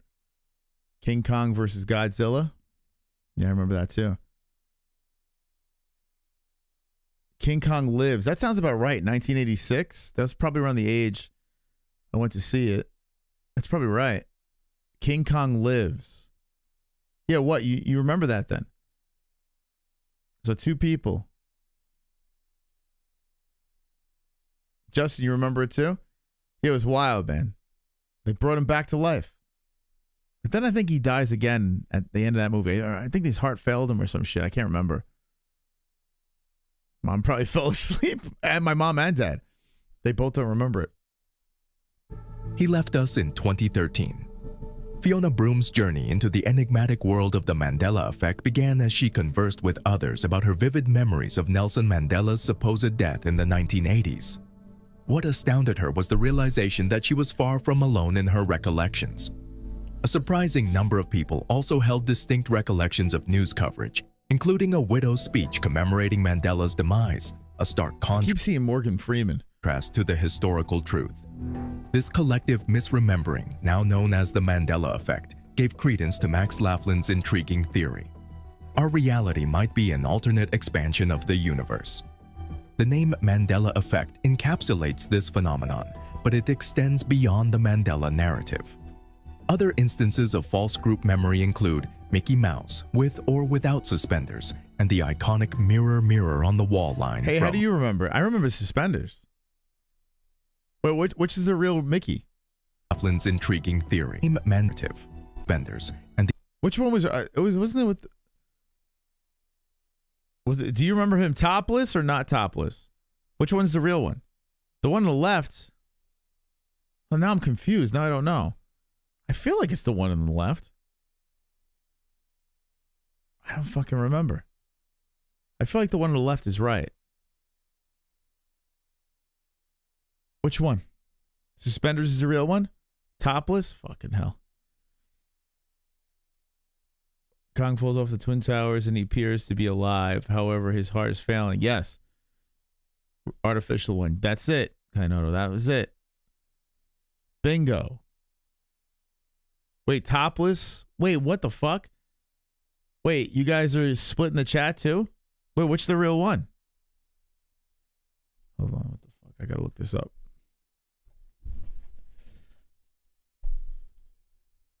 Topless or suspend? Mickey Mouse. Holy shit. He's topless. What? No fucking way. Oh my God.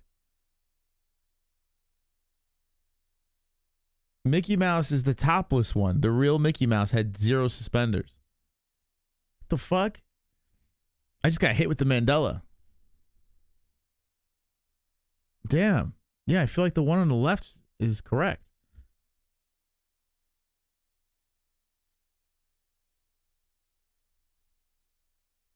You used to have a plush when you were a kid. Yeah, but do you still have it? Like, do you still have the plush? Because you might remember it with suspenders and it didn't have them. Goofy we're mixing up. Steamboat Willie. Dude, this is crazy. What the hell's going on here? The iconic mirror mirror on the wall line from Snow White and the Seven Dwarfs. These instances paint a picture of how collective memory can diverge from factual events, further bolstering Max's theories of an ever-shifting reality. While the Mandela effect weaves a curious fabric of memory, scientists at CERN... Mandela effect. Look on Discord. Let's see what we got here. Crazy. Shit cray. Let's see. This one looks like he's a sped. This is not really Mickey. Nah, it's not Mickey. This is like fucking... This is Down syndrome Mickey. I don't know what the fuck. This is Rocky Dennis Mickey. That guy's not Mickey. Your parents bought you that doll? The fuck?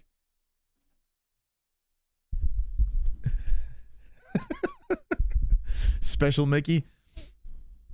The hell? He does have suspenders, but that's not really Mickey. What the fuck? The fuck's going on here? Focus on another complex nature of the universe itself. The Large Hadron Collider serves as their portal to test theoretical predictions in particle physics, particularly those associated with the Standard Model, a comprehensive framework explaining much of the subatomic world. Despite the remarkable... Are we done with this? ...success of the Large Hadron Collider, including its groundbreaking runs from 20... I mean, I'm interested, but I don't know. He's lost me. We got pretty far. We got pretty far into it. All right, what's next? Man, we really went down some rabbit hole, huh? I'm hunting wabbits. That's crazy, man. So many crazy things we watched tonight. What else we got here? Eclipse. Everyone is excited about the Eclipse until they heard this. Did we watch this one yet? This Eclipse is okay. Now this Eclipse is fantastic content. Are going to emerge out of the ground on April the 8th. Well, get ready, Chicago. We're not talking about the eclipse. 2 broods of cicadas. The cicadas thing. We didn't get to this part. Are you guys watching the eclipse? So, I mean, I didn't get the glasses. I kind of missed the boat. So maybe we can ring our neighbor's doorbell and say, hey, can you pass the glasses over? Maybe. But I don't know. I don't know if we're going to be doing it. I did 2017. We actually have a stream. I should find that stream. We should end this with that cringy ass stream at me at the beach. I don't know where it is. Cicadas. Cicadas were set to see billions, possibly even more cicadas this spring. What makes this rather unusual is that both broods are emerging during the same year. We used to call them locusts. It has just been revealed that during America's much anticipated eclipse, something else incredible is about to happen. Billions and billions of cicadas are going to burst out of the earth after being dormant for over 13 years. But that's pretty fucking cool, huh? If that happens, that's pretty neat. Listen to me, this event has not happened for over 200 years. But there is another... Wow, that's pretty fucking cool. I mean, it's going to be gross, but cool. We had an explosion of butterflies here when I first moved here, and we haven't seen it since. It was nuts. It was these yellow, like moth-like butterflies. They were everywhere, all over the fucking place. And it was only 1 year that we've seen that. We've never seen it again. It's crazy. That has got and I told Jess, I'm like, this has got to be a plague or something. They were everywhere. The entire internet talking, and it's also going to happen on the 8th of April. But personally, I'm not so sure what I make of it. Those yellow butterfly things, is that what you're talking about? Like, dude, like I couldn't believe, I never seen anything like it. Like you can't walk without hitting one of them. It was nuts. And they kind of they destroy the bushes too. Like all our bushes were destroyed. They were eating the bushes and shit. Anyway. There are 3 big theories surrounding the solar eclipse, which will go across 13 states, and it will last for 4.5 minutes. And all of this will happen in a matter of days on April the 8th. This shit got 3 million views. My God. 3,157,000. Damn. Now, as usual, as I share these theories, just know that I am not endorsing them in any way just yet. I'm just sharing the information. And a bit later on, if you are willing to listen to a little British guy like me, if you're willing to listen to my unpopular theory on all of this, well, please stick around. Okay, firstly, the Goliath theory. Never before in I remember driving through the freeway during that. The grill of my truck was littered with those flying. Oh, you remember that, dude? Dude, it was nuts. It was crazy. I'd never seen anything like it. They were everywhere for like a couple of weeks. Okay, at least I'm not the only one that saw that. US history have Americans ever seen 2 eclipses cross over? So we had the eclipse that happened in 2017, but this eclipse in 2024 will cross over and meet in one town. And again, there are various debates on who this special town is. But according to our Goliath theorists, they claim the town is Makanda. And next to Makanda is... Anyone in the chat lives in Makanda? Giant City State Park. So again, just to reiterate, this is their theory and not mine, but they are claiming that this entire eclipse is a cover-up so that the powers that be can remove certain Goliath-like beings which have apparently had many sightings in the Giant City State Park. And now this is an interesting one. They say what backs up their theory even more is all the way back in February, mainstream weather stations predicted heavy cloud cover on April the 8th, which is obviously a very interesting prediction because it's not often you hear the weathermen making predictions 2 months in advance. Oh, and by the way, just like I said in my Book of Enoch video, it is my plan very soon to cover this topic of these Goliath-like beings. So if that's a video you don't want to miss, make sure you do subscribe because it'll be coming. Yo, man. What the fuck? Yeah, I'm going to wake up tomorrow and be like, was that all a dream? The information I am gathering tonight has been fucking wild, man. Now we're on to fucking Goliaths and shit. And giant, what the fuck? Wonderful, wonderful. Chrome. I'm ready for the eclipse tomorrow. The moon isn't gonna cover the sun. Savage is gonna make his triumphant return and spread eagle to show us his anus for the whole world to see. Whoa. Make sure you have on them glasses to get a better look at his dingleberries. My gosh. Thank you, Chrome. Thank you.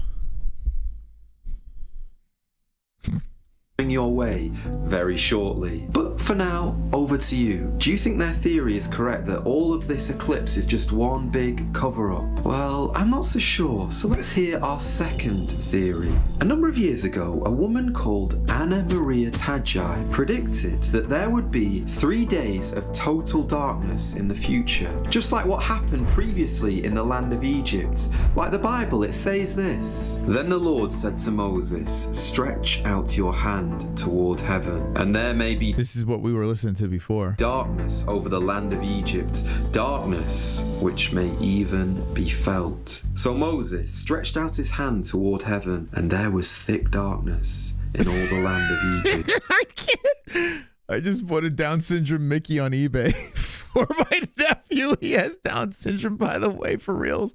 Not cool. Oh my God. Oh man. My brother's in Disney World right now. I gotta tell him to pick me up a Down syndrome Mickey for for my kids. My kids need to get a Down syndrome Mickey. A Shane Gillis Mickey Mouse. Oh my gosh. I gotta tell him, I gotta call him immediately before he comes back. 3 days. However, Anna took it further. She said that there will be no light on the earth Mongoloid mouse whatsoever apart from the light from candles. And she even said Mongol mouse said that all the unbelievers will be finished during this time of darkness. I'm not going to lie to you guys, the only reason I'm mentioning this right now is because it's actually trending on the internet. But personally, I don't think that this prediction is worth entertaining whatsoever. Why? Because the Bible speaks nowhere of there being 3 days of darkness, and as this darkness falls, suddenly all the unbelievers will be finished. No, the Bible says that the unbelievers, they will perish, they will be judged, but only when Jesus Christ returns, not because of a solar eclipse. Whoa, what about that? What do you guys think? When Jesus Christ returns, not a solar eclipse. What do you think? Are running out of options fast, so that only leaves us with our final theory, the Jonah theory. Now, guys, my name is Jonah. Thanks for all you showed us.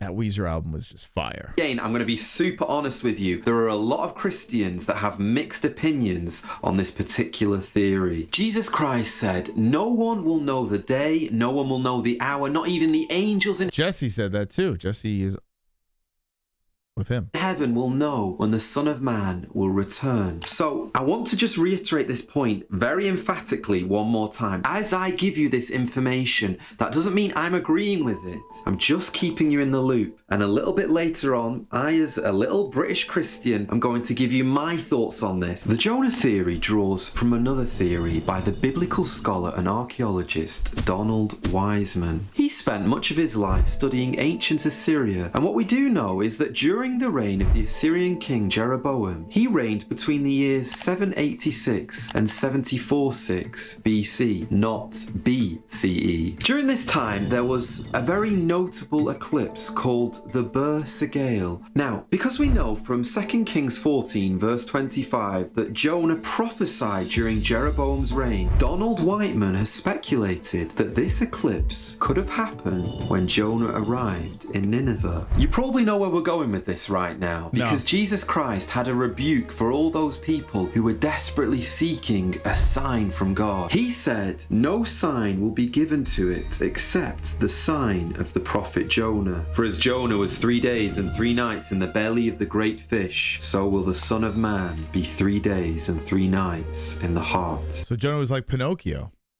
of the earth. In my opinion, there is a big issue with us saying that a solar eclipse is the sign of the prophet Jonah. But right now, let's just stay with this theory. Some Christians are stating that the solar eclipse on April the 8th could be the catalyst to many end times events, whilst others are even saying that it could even be the ushering in of the return of the Lord Jesus Christ. Now, I really do want us to just hold our horses for a minute and remember one thing. Jesus Christ. It's so fucking funny, the music. And then he's like standing in his office and just talking into a camera with like lettuce hanging off the, what's that? There's a vine behind him. Like, look at this. Just look, what are we looking at? Really did warn us against date setting. And I believe there are very few this is the best you could do.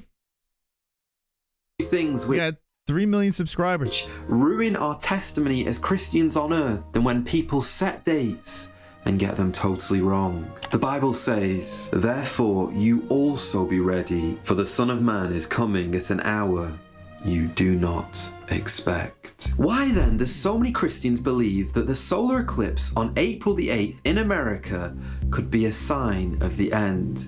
Well, for them, they believe there are far too many coincidences. For example, along the eclipse's path through America, it directly glides through 2 cities called Nineveh, and the other 6 cities that are also named Nineveh in the USA are exceptionally close to where the eclipse can be seen from. They also argue that because the solar eclipse crosses over the previous eclipse that happened in 2017 and then creates a proverbial X across the USA, that could also point to the Hebrew symbol Tor, which means a sign, a signature, a mark. However, unlike our Goliath theory friends that we heard, the Goliath.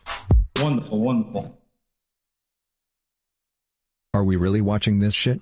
Most you old as fuck, man. I'm about 30 more seconds of hearing this dude talk away from ending up next to drunk.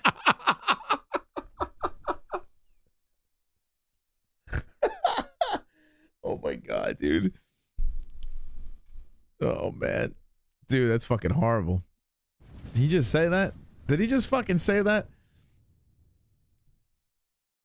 about before. They disagree and they say directly in the center of this X is a place called Devil's Kitchen Lake in Illinois. And also, I love hearing this shit though. Like, I don't believe any of it, but I love hearing it. It's hysterical. The people are just fucking, like, there's so many different theories on all this stuff and people are going crazy over it. Salem Road. And some of you will know the word Salem was the ancient... Rios, you prepping? You prepping right now? What are you prepping?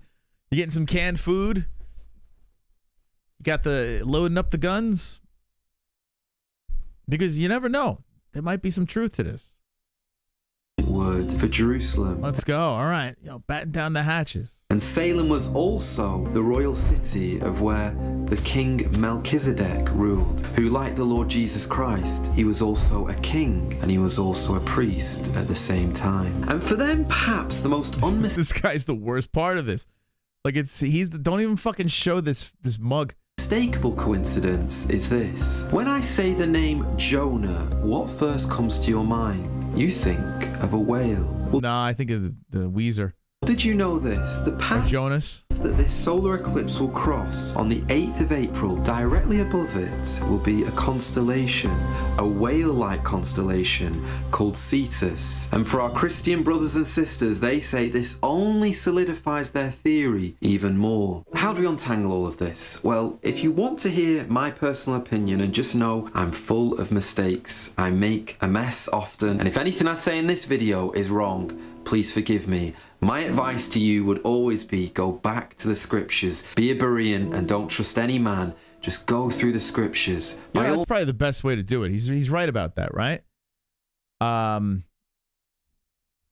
Instead of listening to other humans, if you're really that interested, refer to the Bible if you have any interest in that stuff. If not, it's just like listening to humans with any advice. Like, none of us are professionals in anything, right? So, but yet we are followers. Just go to where you want to get the information. Go to the source and interpret it for yourself. It's weird with watching Jesse's dad, and he's studying the Bible and interpreting it and trying to give his version of it. But at the end of the day, it's just what he's reading from that, right? It's like listening to a song and you think it means one thing, yet it means something completely different. If the artist never tells you what the song means, we all have different versions of what that song means. So he's right about that. How's it possible I gotta take another piss? All right, one more piss break. Wow, it's 11 p.m., guys. We'll stay on a couple of minutes longer. You guys are savages for hanging out that late. One more piss. Or should I end it here? What do you guys think? Maybe I should just fucking end it here. I think we've covered everything. Yeah, you know what? That's what I'm going to do. I think we covered it all. Because I mean, if I piss and I get comfortable, I'm here for another 3 more hours. I don't go anywhere. I just sit here and you just watch me in the clouds looking at this shit. Thank you guys for stopping by. If you want to keep talking, do it in the comment section down below for the algorithm. My daughter's trying to wink. So she comes up to me all proud and she goes like this. That's how she winks. We wink at her all the time, right? And this is what she does, all proud of herself, because in her mind she's winking and she goes like this. That's how she winks. It's the fucking cutest thing in the world. And she scratched up my car today when I was washing it with an egg. But I couldn't get mad at her because she's only 2. All right. We'll see you on the main channel, the MMA-Holes UFC 300 Fight Week. Hit the notification bell. Bye. Good night. Gummy gang, gummy gang, gummy gang, gummy gang, gummy gang, gummy gang, gummy gang, gummy gang, gummy gang.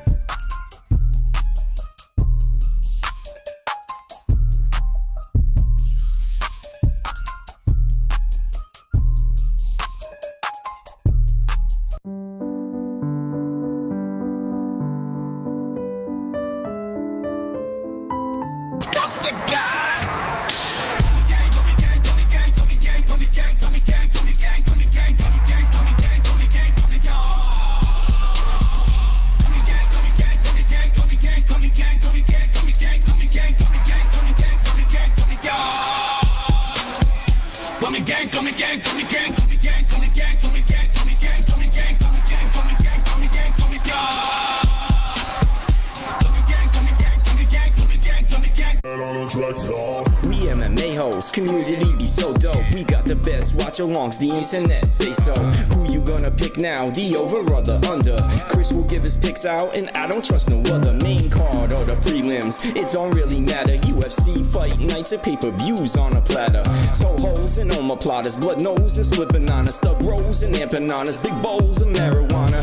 Gummy gang, gummy gang, gummy gang. I need 2 joints to hang in the homie Craig gang. I'm printing ear to ear, amped up, showing things. It's time to watch the fights, beast mode, watching